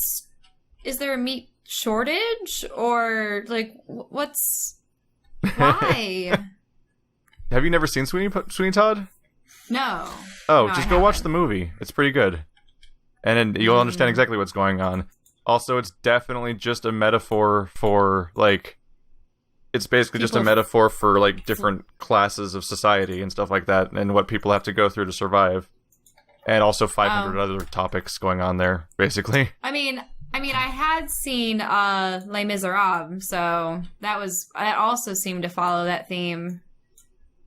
That was upsetting. Very upsetting. Poor Anne Hathaway. Did we just jump to Les Miserables? Mm-hmm. I lost it. I completely lost where we went. You haven't seen Les Miserables? No. I've never seen any version of it. Whenever I talk to people about any of that, they kind of come away with saying, like, yeah, it's kind of tedious, and a lot of it doesn't kind of go anywhere, and entire sections of it seem to not be interesting. I mean, I really did like the performances that Hugh Jackman and Anne Hathaway, and I forget many of the other actors, was Ewan? No, it wasn't Ewan McGregor. No, you're thinking of Moulin Rouge for Ewan McGregor. No, but there was a guy near the end, and he was like it was Russell Crowe. It was really odd seeing Russell Crowe singing. He was some guy that was after Jean Lon. What is his name? But in any case, yeah. So, I mean, Hugh Jackman's character had essentially been he was a criminal because he had stolen bread for his ailing sister, was it? And then he had been essentially put into indentured servitude, gets out, somehow becomes the, like, head honcho of some kind of company. And Anne Hathaway's character is working at it, but she gets forced out because a guy was harassing her. Fast. Sorry. Essentially, Hugh Jackman makes it up in the world, and then he feels bad for this girl that he had dismissed. And it turns out that she had a daughter, and then he wants the best for her, and, like, takes her away from these really evil hotel owners and stuff, and then has to deal with the fact that his daughter is growing up and everything. And meanwhile, there's the French Revolution, and he just feels like he has to redeem himself. Are we trying to synopsis the play? Yes. No. I would have done a much better synopsis if Wander wasn't like, no, stop with the synopsises. Because apparently the other night I was only telling synopsises. So you might notice that when I interject sometimes, what I usually do is I have like a thesis statement for where I'm about to go with all the following statements I say. And sorry. That's something that you're going to have to pick up at some point in the podcast, because you definitely just start saying sentences.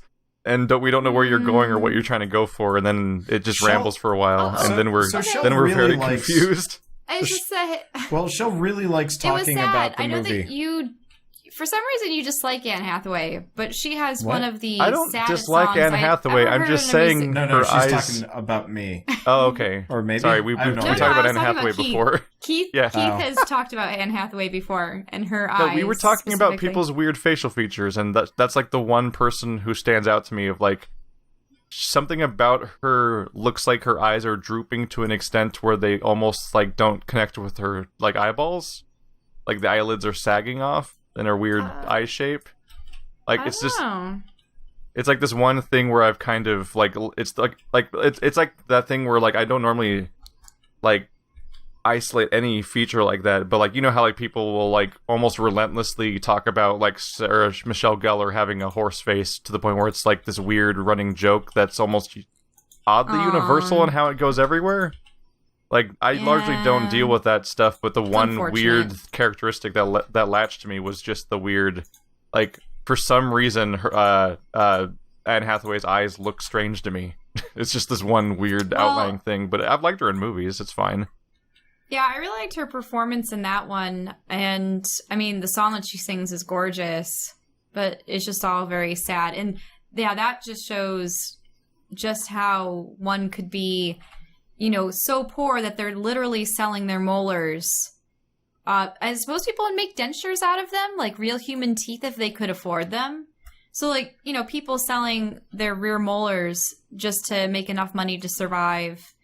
And then, I think Hugh Jackman's character ends up being very wealthy.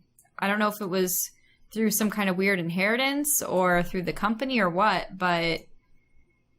It was just completely a reversal of fortune, and then coupled with the French Revolution, that was even was there an ant somewhere? Sorry, we've been in. We spent 5 hours yesterday playing No Man's Sky, where Shell was utterly bored, and so because you were mining rocks. To be fair, it's No Man's Sky. I've actually been wondering if we should play No Man's Sky for this, but she spent the entire time moving from movie synopsis to movie synopsis. And now at this point, my knee-jerk reaction is like... Stop. I understand. Frustration. I will stop. I was just trying to give an example of... we were on the topic of musicals. Oh, yeah, and I can understand. I'm just trying to put the kibosh on more movie explanations for at least a couple of days. Is it considered an opera versus just a regular musical? I think it is because they do sing their lines. If you know what I mean. Oh, maybe. I don't know. I don't know. Into the differences. That's one of those things that happens in Sweeney Todd, actually, is that they just start not really doing a song, but they're saying it like it's a song. Right, and that's... I think that's what part of how... Is it... Huh. So, was that considered an opera, too? Well, yeah, Sweeney Todd was literally an opera for stage... Like, it was a stage play... Oh, I don't know if it's an opera technically, but it was at the very least it was a stage play that was then turned into a movie. which is the only reason I know about it, to be honest, because I don't know plays.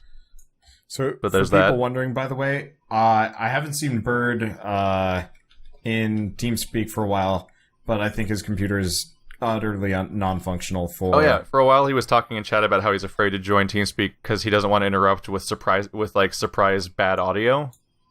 Yeah. And so he just gave up eventually, and I guess that's moving on, apparently. But the... well... on the topic of No Man's... comment on it. Anyway, yeah. No Man's Bird's Sky. still gone because his computer still ate itself. It's a very slow process of imploding and folding upon itself, much like exploring No Man's Sky. Speaking of No Man's Sky, I was actually thinking about potentially trying to just play it simultaneously on TeamSpeak at some point because of how it's just a thing where you keep going. Yeah. And it might be helped by Surprise Online, even though some people immediately hate stuff that the other one of us is in. But whatever. I mean, they can deal with it. That would definitely be a good way of like end gaming the series, because but towards the end, unless there's something like really notable, and then we could actually do the multi-perspective thing where it's just like 2 or not. Like, I don't honestly care. Mm-hmm. I don't even know about multi-perspective necessarily. It's just that I normally somebody else to talk about. Because people often like my Let's Play stuff more partly because of the fact that I'm focused on what's going on at hand and talking about the game itself and not going off topic constantly like I used to go on sad games or what I do when I do multiplayer stuff. Which is why some specific people really hate the multiplayer stuff. But that's fine, because those are games that literally exist only in the context of multiplayer, so that's how they're going to be played. But in the context of No Man's Sky, I'm already just like, let's just find topics to talk about. Chat, what's up? Let's talk about how Borderlands is derivative of multiple other properties and blah, blah, blah. Like, that's just, I wanted to mention that's that, just actually. stuff that comes up because the game's so uncaptivating moment to moment. Yeah, and what's that? I wanted to mention Battleborn. Actually fun. Been playing with It's impossible. Stainless. I don't believe you. People panned the shit out of it. Campaign mode, very enjoyable. Very arcadey. But it's a Gearbox. Yeah. I mean, ultimately, like... Did they steal money for this one, too? Has this just been the year of online multiplayer fighter things? Because there's Gigantic... MOBAs have been popular for like 5 years now. Overwatch, and oversaturated. Yeah. There's... Yeah, so... what's this one? Battleborn. So Battleborn, Gigantic, So Battleborn Overwatch. has a direct campaign mode that's actually rather fun. But it's taking it a step further than League of Legends, because while League of Legends is over the top, you're navigating a map in like the third person, except not even over your... Yeah? We don't need a synopsis of every MOBA. Fine. I'm just like, why have so many come out now? Also, because they're popular. I mean, League of Legends got popular over like 2012. I want to say. Basically, what happened is that a really popular mod, Dota, for Warcraft 3, got really popular in like competitive circles. And got a lot of. Dota was a mod. Yeah, Dota was a mod for Warcraft 3 for custom maps. For Warcraft 3. Yeah, so for years and years. That's why Dota 2 is a thing. Blink, blink. That's why Dota 2 is called Dota 2, even though Dota 1 is not a thing you can buy in a store. Wait, so Dota 1, did they actually use characters from the Warcraft games? Yes. Which is why in League of Legends and Dota 2, a ton of the monster designs are super derivative of actual things from the World of Warcraft universe. Because they all started off as those characters, and they would convert them into their new game and just change things just enough to not be in danger of copyright stuff, but also still maintain the spirit of that individual character that are mostly one-to-one translated. So, like, Ashe in League of Legends and whatever the Archer is in Dota, they're essentially like the Windrunner. Yeah. Ashe was Sylvanas Windrunner's... Interesting. I don't know, copy. Pudge and Patches, like this, was it Patches? I don't remember. Like, I haven't played League of Legends or anything like that in a long time. I'm not familiar with the Dota characters, unfortunately. But effectively, they're super derivative of each other and stuff. It's actually really cool. in a way. So how did that work? How did Dota rend itself away from World of Warcraft without Blizzard being like, well, not hey, World of Warcraft, Warcraft 3. Warcraft, and there was actually Warcraft. Kind of legal thing. So there was a legal lot thing for of a legal while. news for a while. For both League of Legends and Dota 2 about how it's going to go. Because Valve was getting sued by Blizzard because Heroes of the Storm was coming out and there was some kind of like copyright thing. And then I think eventually they Valve just doing? Backed off on it. Valve is made Dota 2. Or owns Dota 2 at least. I didn't realize that. The interesting point this gets even more confusing because Dota 2 and League of Legends are both made by people who made Dota originally, but split into two different directions, like Starbound and whatever Terraria's Star game is called. And sort of like how WildStar also is comprised of a bunch of people from World of Warcraft. Yeah.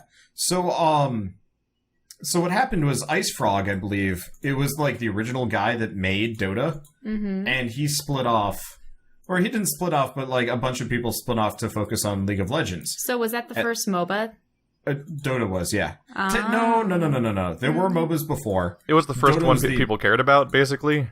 Yeah, because all the other ones were horribly broken. Like it's a video game genre, so good luck identifying the first half the time. Especially the first one that did really well was of mod of all things. That makes it even harder to track the history of the genre. I can't imagine that though. Making a new genre.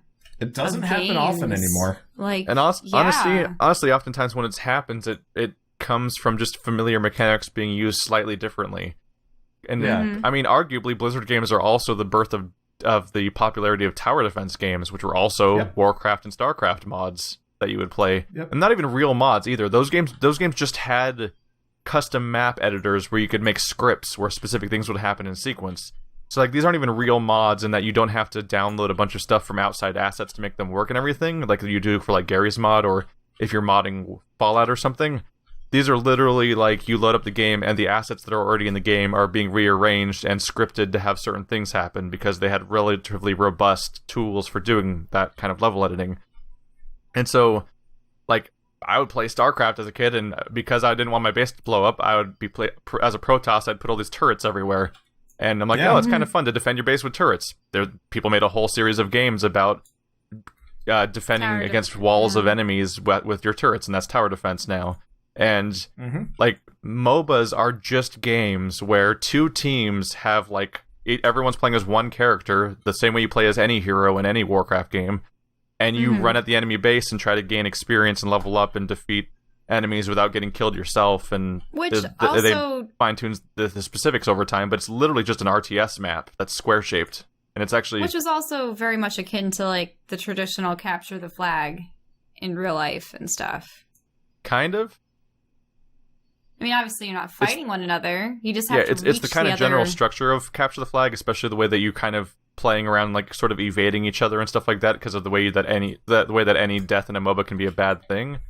But at the same time, it's more of an attrition fight because you just flat out destroy the enemy's base over time. But yeah, definitely, it's like it is literally just like a two-side symmetrical map competitive field game like you play as a kid. And then you get the other ones where you can reclaim fallen points, and like, what was it? Point uptime is what determines who wins, or when one person claims all points. Oh, that's King of the Hill.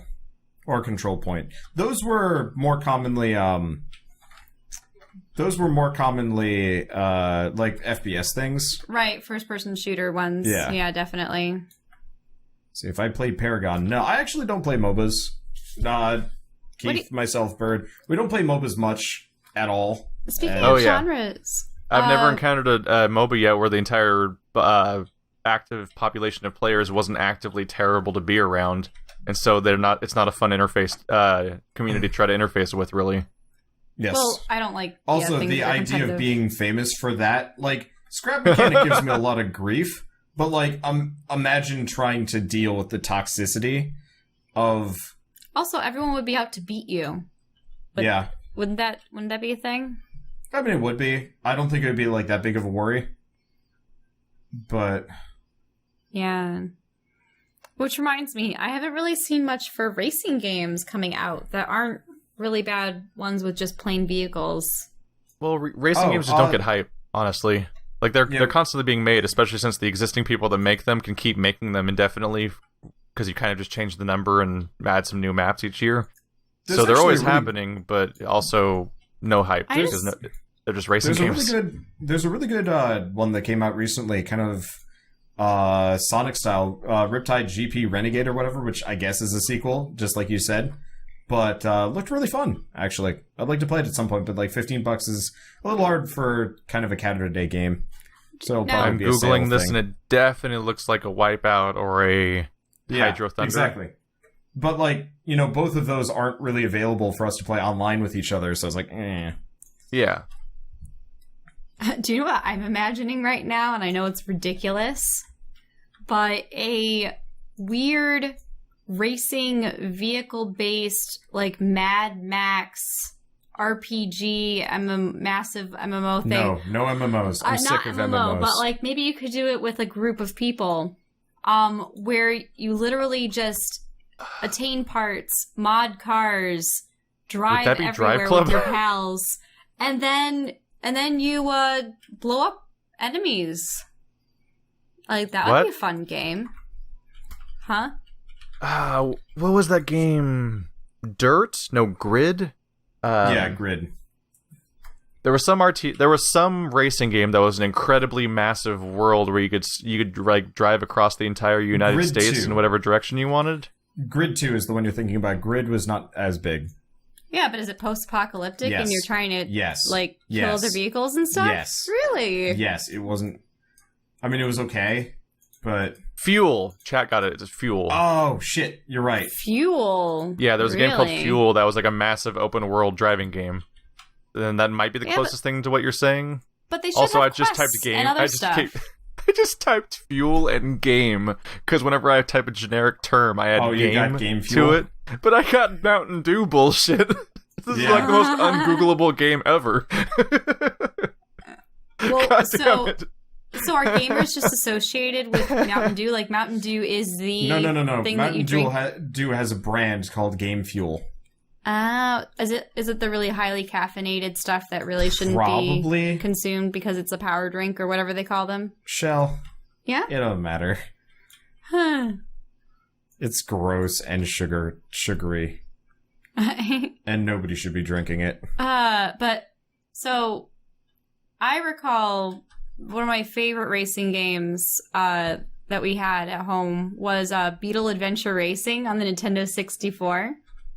And what was great about it was it had a multiplayer mode for a different game. Like you had a very large arena and you could sort of pick up weapons like you do in Mario Kart.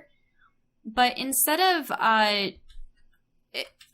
Mario Kart had the balloon system, right? With you have like 3 balloons, and if you get all of them blown up, then Diddy Kong Racing, I think. Well, also Mario Kart had it. Did Mario Kart have balloons? Yeah, Mario Kart 100% had balloons. Yep, they had balloons.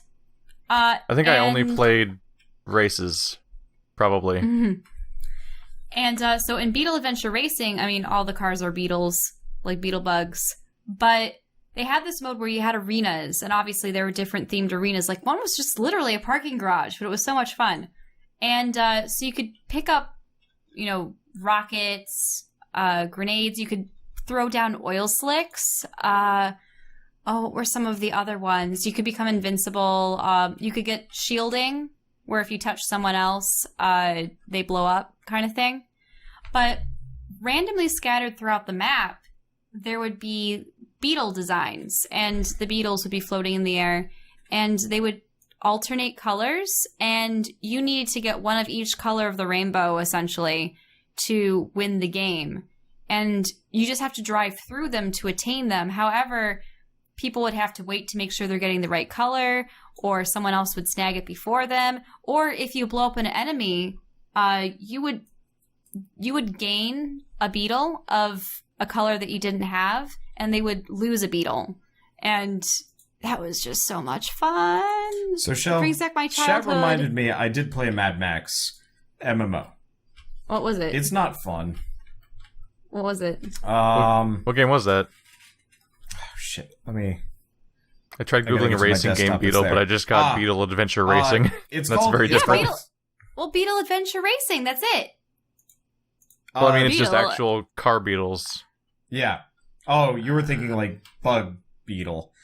Well, right, they're beetle bugs. They're not bugs. No, Shell. He was thinking of like... No, I was saying, I tried to look up the game you were talking about by searching Beetle and Racing, and I got an N64 game called Beetle Adventure Racing, where every car's a beetle.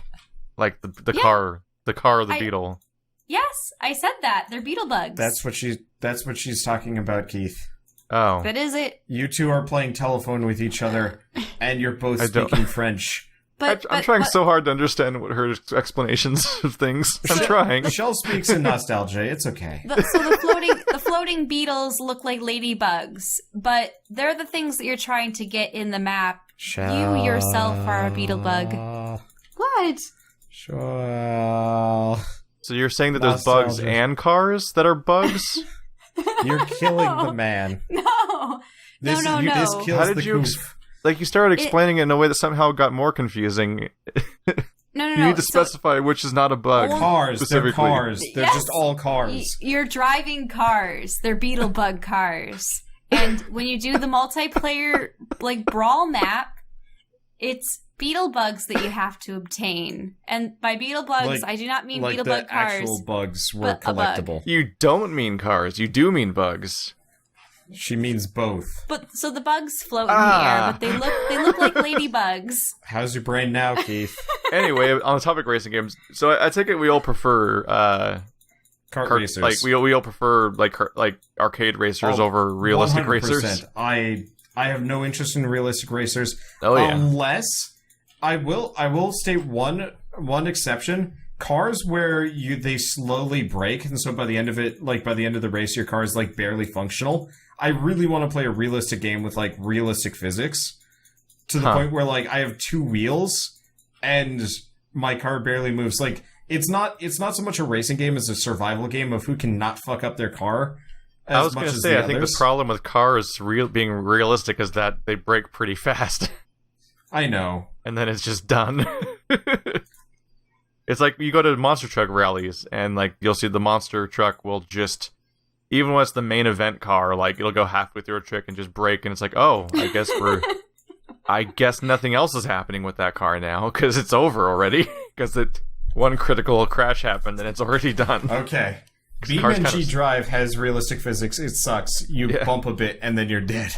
Okay, maybe I'll recant a bit. I want one where your car is tough as nails, keeps running no matter how broken and you play RoboCraft with us to a degree. You remember how tenacious some of those cars were. You have a tire left and you're still desperately trying to hang on and stuff.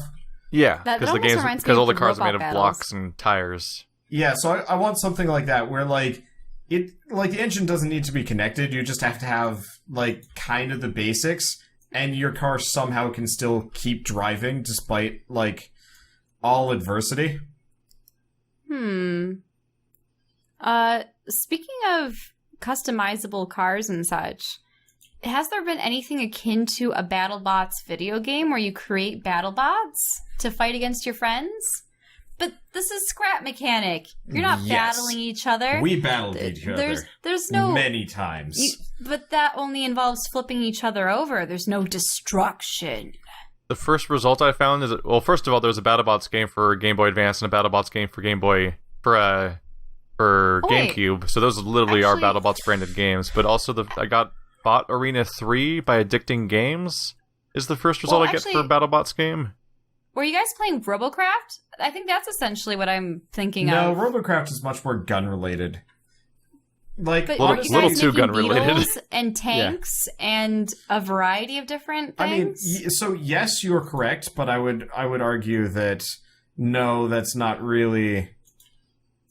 It's not BattleBots. Mm-hmm. I'd like it to be BattleBots, but it's. I mean, you're battling robots, yeah, but it. Do you know what? We had a really old game for the PC. Oh, I forget the title of it, but it was a mecha fighter. Probably Mech Warrior. I don't know if it was Mech Warrior. If so, it must have been one from the 90s because it was ancient. Yeah, Mech Warrior is old as shit. They're only finally rebooting it. There were like different anime pilots that you could choose, and okay, no longer Mech Warrior. Yeah, might have been Robotech. I don't know. No, it wasn't Robotech. It was like an F, like something or other. It was interesting. But I remember that we had a lot of fun playing that because I think there were customizations that you could make to your mech. Why haven't they done a mech battle game? Because I know that you guys are excited. Armored Core. You guys are excited for like what was it? Mecha Golf. Oh yeah, I am. There's a golf game for the PS4, Keith, that you and I are probably going to have to pick up, or at least I'm going to strongly encourage you to do so, as I'm wont to do. But right after we actually get any mileage out of the last several multiplayer games I bought that you told me to buy that we never played more than once. This is true. We need to do OpenTD. What other ones are there? Give me a list.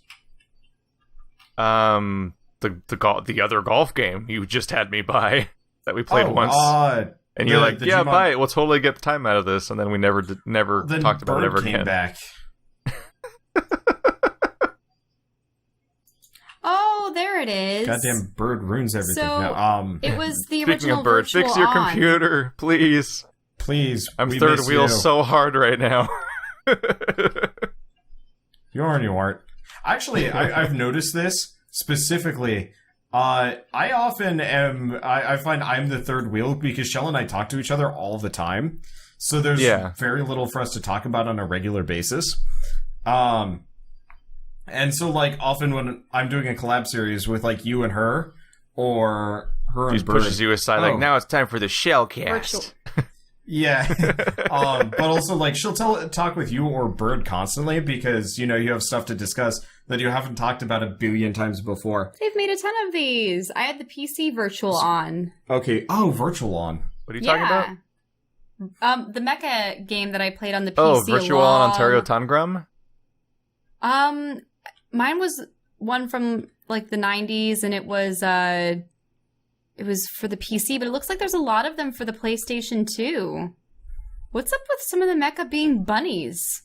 Or is that just...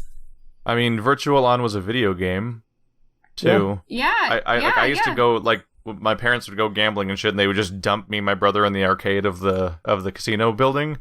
And we used to play Virtual On against each other for, like, hours straight. Right. So that's the game that we had for the PC.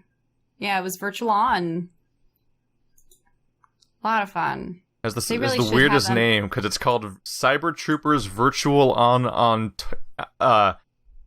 this is Cyber Troopers Virtual On Oratorio Tangram. Sure, I get that as a kid. I know what that means. Well, there have been a number of versions. Such a weird mix of not English and English back to back over and over again. We were watching an anime recently, and one of the characters just randomly spoke English like half the time, but only him. And this is feudal Japan, and I'm like, why? Who? Why?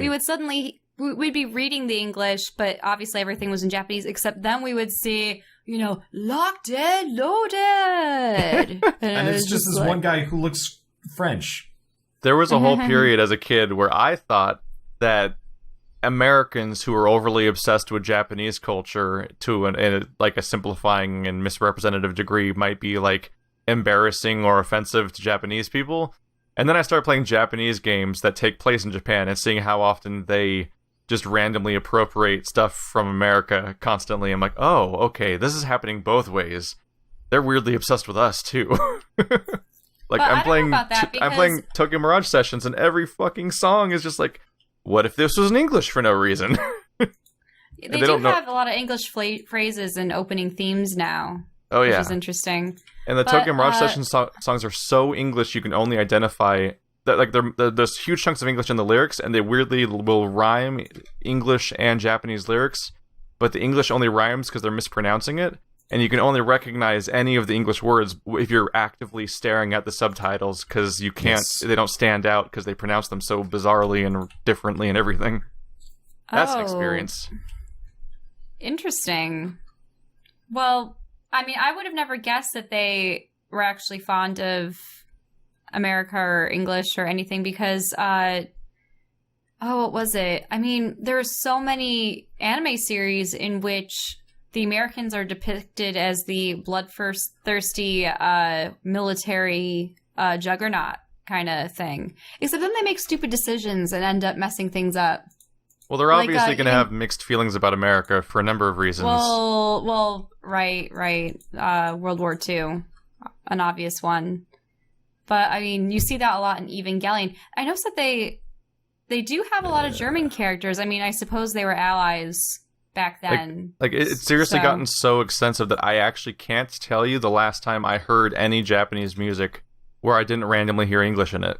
Period. Just all anytime on YouTube or in the background music of games or in the actual foreground, this is a musical performance in a game, to theme songs of anime. They'll just randomly appropriate other languages in every song they seem to make nowadays. It's gotten strangely everywhere in a way that I never expected. Have they ever made a proper Vocaloid video game? Yes. Vocaloid? Really? Vocaloid. Yeah, there's so many of them. Are you I don't know what you're talking about. Oh, you Hatsune Miku, the girl with the blue pigtails? Oh, yeah, I know what Hatsune Miku is. She has several games called that. Yeah. Well, right. So she's a Vocaloid. A Vocaloid was a program, I think designed it designed in Japan or America? It's that whole trend in Japan where they made the movie Simone real. What? You saw the movie Simone, right? I haven't heard of that. It's a movie from 15 years ago now about a hologram musician. And what happens is people don't know she's a hologram and she gets taken away, and the person who created her in the first place is actually accused of murder because they think that they killed her and hid the body somewhere. But it was never a person in the first place. Man, I want to see this now. What is it? Yeah. It's from 2002. It's just called Simone, except the I and the O are a 1 and a 0. Is it? And now English, that's just real Japanese? now. That's just real life. It's Al Pacino, Winona Ryder. Whoa, weird. Winona Ryder. Whoa. Winona. That's really specific because I just watched Stranger Things, which is starring Winona Ryder. Wait. So are they voice acting these animated characters, or are they actually acting? The entire movie is all live action. It's live action? The only special effect is the hologram character, but that's still a real actor. That's just, they're doing a filter to make her look like a hologram slightly, but obviously she has to look real and not like a hologram because the whole point is that people thought she was a real person. Right. No, that's an interesting one. But yeah, so people just loved messing around with these Vocaloid programs, and the reason why they have different characters for the different programs is because they would get another singer to, I don't know, you know how they have programs that, for Siri and stuff, they just have a woman voice acting for every single potential word that could be said. And for the singing, I think they have to do several recordings in a similar fashion to try to make the most accurate voice that you can for the program so that you can write your own music and have a singer sing a song that you design. I suppose I should say. It's really weird saying compose versus design because it's using the program. Yeah. And at first they sounded really electronic. These voices sounded like they were pretty much people on auto-tune for a while.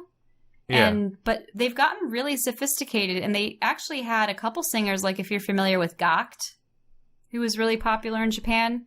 They created a character, the program called Gakupo, and so they have, so many of them now. I think they have at least, 14, 15 programs or so. Wow, I spelled it right.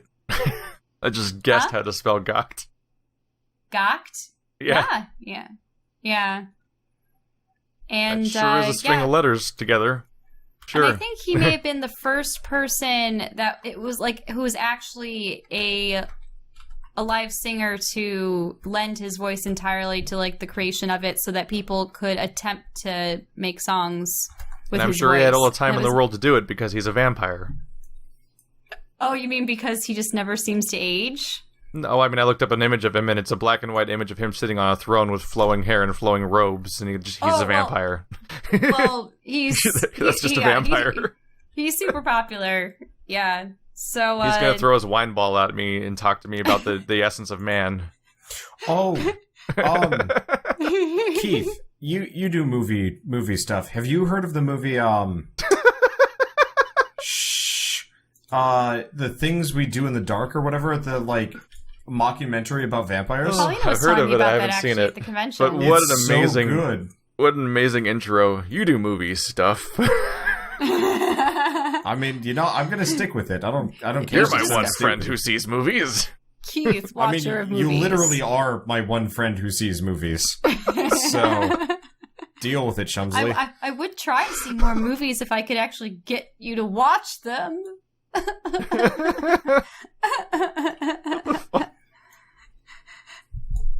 And he just sits there and there's nothing quite like surrounding yourself with Let's Players to suddenly have all the things you do that are super normal people things to do and have you be the weird one, which has exactly been what my experience has been as I continually surround myself with people who don't watch movies or television shows or keep up with the news or anything ever.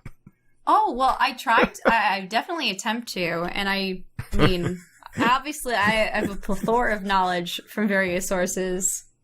They might not be articulated in the most coherent fashion, because I'm always so ecstatic about things, but... So, what was your point about the whole vampire documentary, or did you just want to bring it up? It's just funny as shit. I want to mention that. We should watch that for next time. Okay. Yeah, I've heard that's like fine. Yeah, let's watch that for next time. Actually, no. There's one other thing we need to watch. No, you guys should watch Stranger Things. So you should watch. Simone. You're gonna have to wait a little bit. I don't want to sub to Netflix when I'm about to move halfway across the country, because that's going to be a whole wasted week of not watched.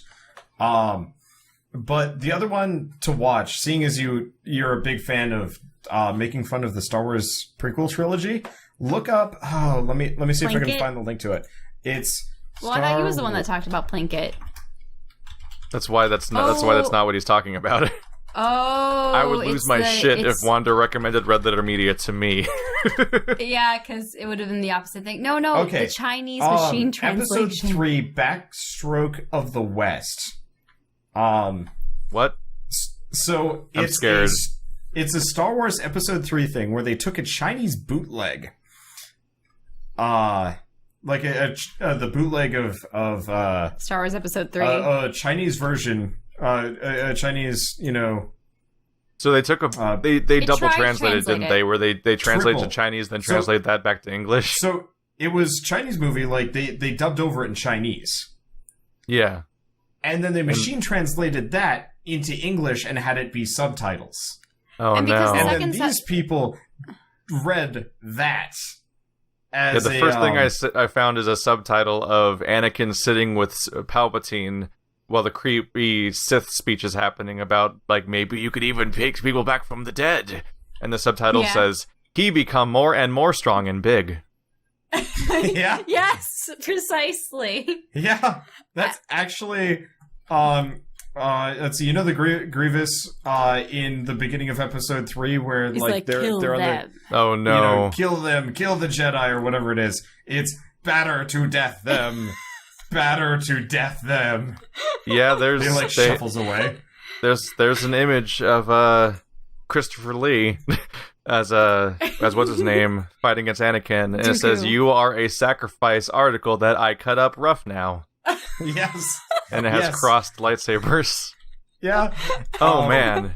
So they did the entire movie, and the voices are actually pretty spot on for just a bunch of people on the internet. Yeah. But honestly, I'd just say watch some of the highlights and then, move on. But we should watch that for next time, mainly because it will make your life happier. Oh, it would make me so happy. Anakin's got his nightmare vampire face on, and he's saying, "Only guarantee my cuckoldry the safety." Wow. Yeah. This has to be more entertaining than actual episode 3. Oh, what? Oh my fucking god. Apparently I can't put links into my own... Okay, there we go. Oh no. Thought for a second I couldn't links into my chat. All right. Well, those are 2 things to watch for next week. General Grievous is saying superior. They have escaped a day after the fair. I want to go to the fair. Did you just call him Grievous? It's Grievous. It doesn't matter. Like a grievous wound. I haven't seen the movie in a long time, and that character's dumb. Yeah. It gets exactly the amount of brain space as it deserves. His character design. That's the entire basis in which children enjoy the Star Wars prequels, is that they're like, oh, cool. Everything looks cool all the time. Yay, flashy swords. Look at that crazy robot. Dinosaur. Look at that. He's riding on a giant tiger and fighting with lightsabers. Then you see it when you're 25 and you're like, oh, no. That's what this film was the whole time? Yeah. Like, there's entire scenes of the Star Wars trilogy prequels where when you try to watch them again, entire scenes exist that you don't remember ever happened because they were so pointless to the film, you forget about it every time you see the film.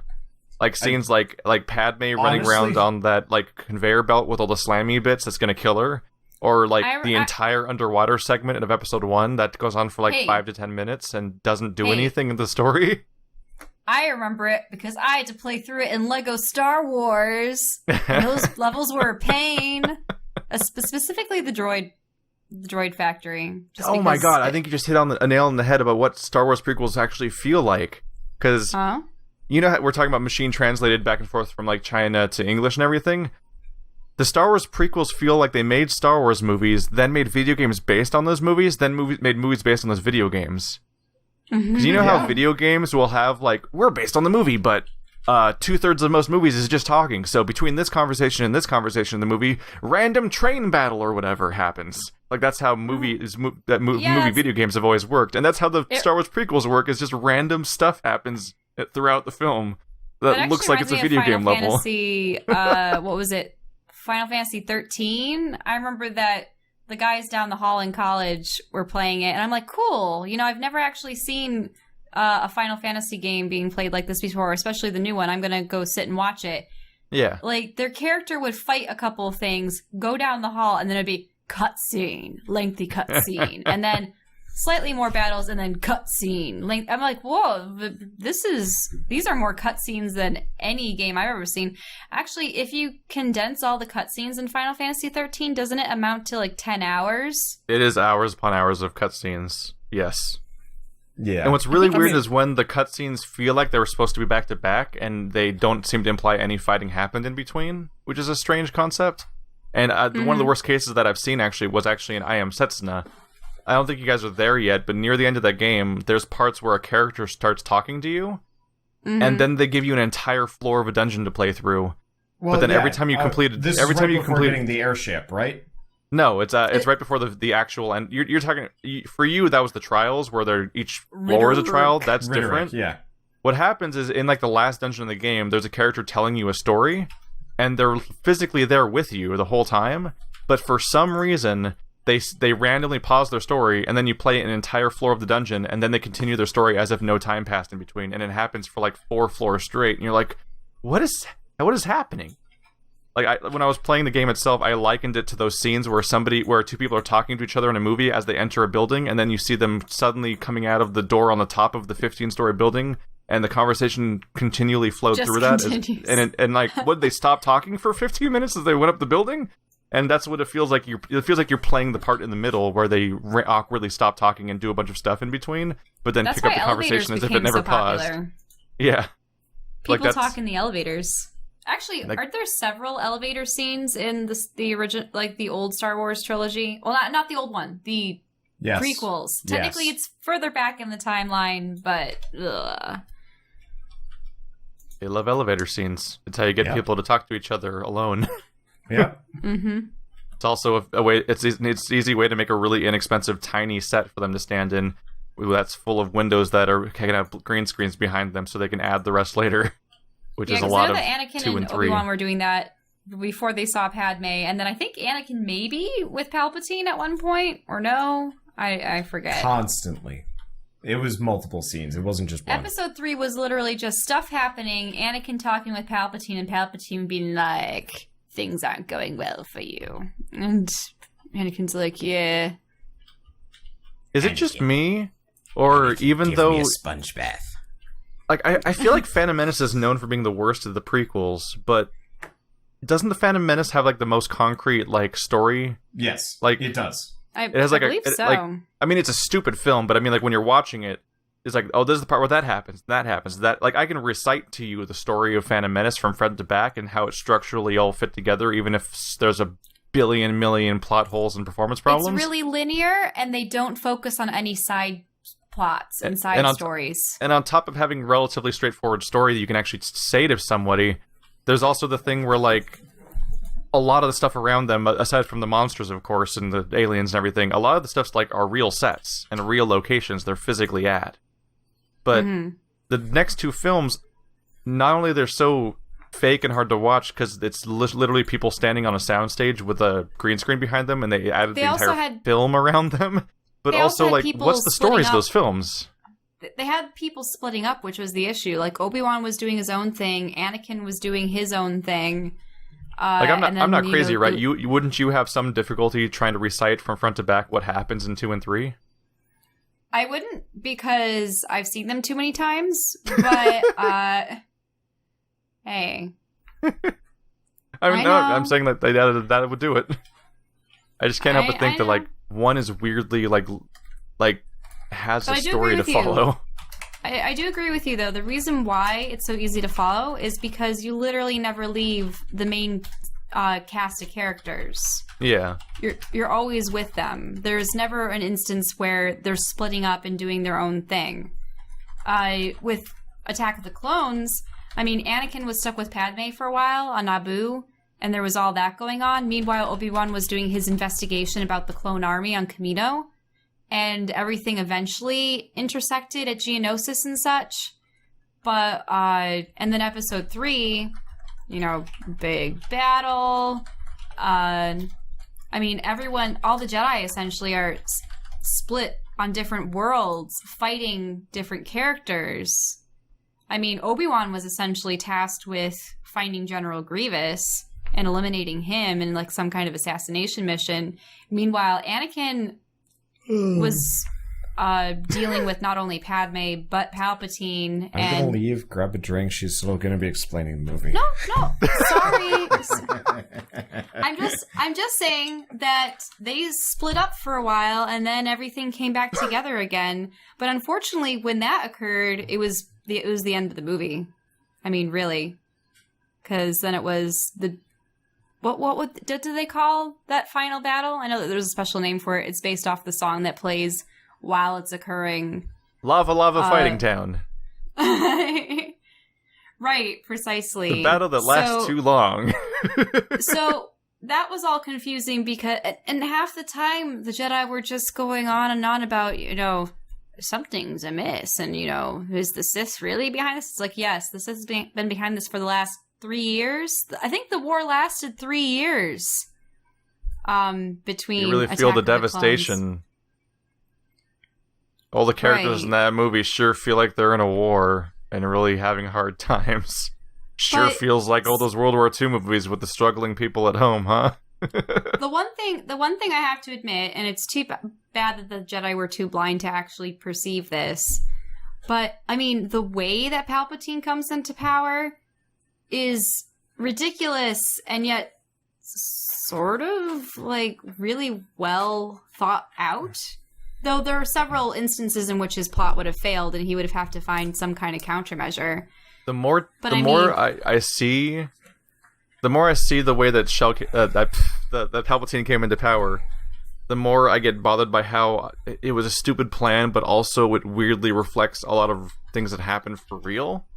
Oh, I know. Basically, what he did is he invented a phantom thing for people to be afraid of and to raise arms against. That's exactly what happened. And then got an army and was powerful. And that's what people have literally done before, but it's fucked up that it works. The first movie, he just paid off the Trade Federation to blockade Naboo so that Chancellor Valorum would be seen as incompetent so that he could be elected into office. She's still giving the synopsis. I mean, it was broken up a bit, but it's still going. Well, now we're talking about Palpatine. I know. Now we're telling it in a non-linear Tarantino sort of way. So it's artistic. You are correct though, because that's literally what what's his face did in Turkey, 2 weeks ago. Wait, what? So I recall that there was a coup. He staged a coup. Wait, I didn't know that the coup was staged. Did he pay? Most likely, it was staged because he wanted to tighten his grip. Only people that, I mean, to be fair, only people that disagreed with him were as part of the coup. But it was a lot of ill-prepared, unequipped people that should not have been queuing. Well, that was more like the Confederation being. It's even kind of been the last 50 years of the United States of just constantly having a new topic that is the thing for everyone to be afraid of, so that we can arm ourselves against that thing, and then before long you have the world existence where we have isn't there some absurd stat where we have such a big military budget that it's all the other militaries in the world stacked on each other or some nonsense more or less, that? Yeah. Our military budget is stupidly large for pointless reasons. We are the most terrified grenade in the world. Yes. Well, I mean, a part of it is so many countries also don't fund their own militaries, and some of them believe they don't need to because, I mean, they do have the backing of UN, NATO, and countries like the United States. But then the problem is we have this whole intervention complex. Yeah. Now this is getting dangerous. It is getting dangerous. I just wanted to bring the Turkey thing in and not go with the rest of the politics. So, we actually talked about real life because of Star Wars. Maybe it is profound. Well, in any case... Shit, The Phantom Menace is the best movie ever made. We've underestimated it this whole time. I mean, Palpatine, killing Sifo-Dyas and creating the clone army so that there would be an army... Imagine if the clone army didn't exist and he just decided to pit the Confederacy against the Republic. The Republic wouldn't have been able to fight, would they? You mean the Federation? Well, no. The Republic actually would have been able to fight. They had a lot of... I was going to say, I don't remember a Confederation being in there. I'd be a little concerned. The Confederacy of Independent Systems was Count Dooku, General Grievous, and all the dissenting planets that wanted to split from the Republic. It's sort of like the Civil War. That sounds like one of those things that maybe wasn't even actually properly explained in the films. Do you know what's really funny? It was Their awfully... acronyms are even the same. The Confederacy of Interplanetary you Systems. You only find it out if you actually watched the cartoon. And then the Confederacy of... Yeah. So it's not canon then. Wait, what's not canon? It is canon. Yeah, the Confederacy of Independent Clone Wars, Systems. The film? Yeah, Clone Wars. Clone Wars is canon. Well, yeah. Well, the television show is canon, but no, they mention it in the movie. We gotta cut this off. We're gonna go into deep Star Wars canon. It's gonna be a problem. And Wander said he wanted a short podcast. I did. And then we spent a long time on No Man's Sky, which, alright, fine. And then... Hey, you made no effort to close this podcast either, but I am now, because I feel bad about how you're not speaking up for yourself, apparently.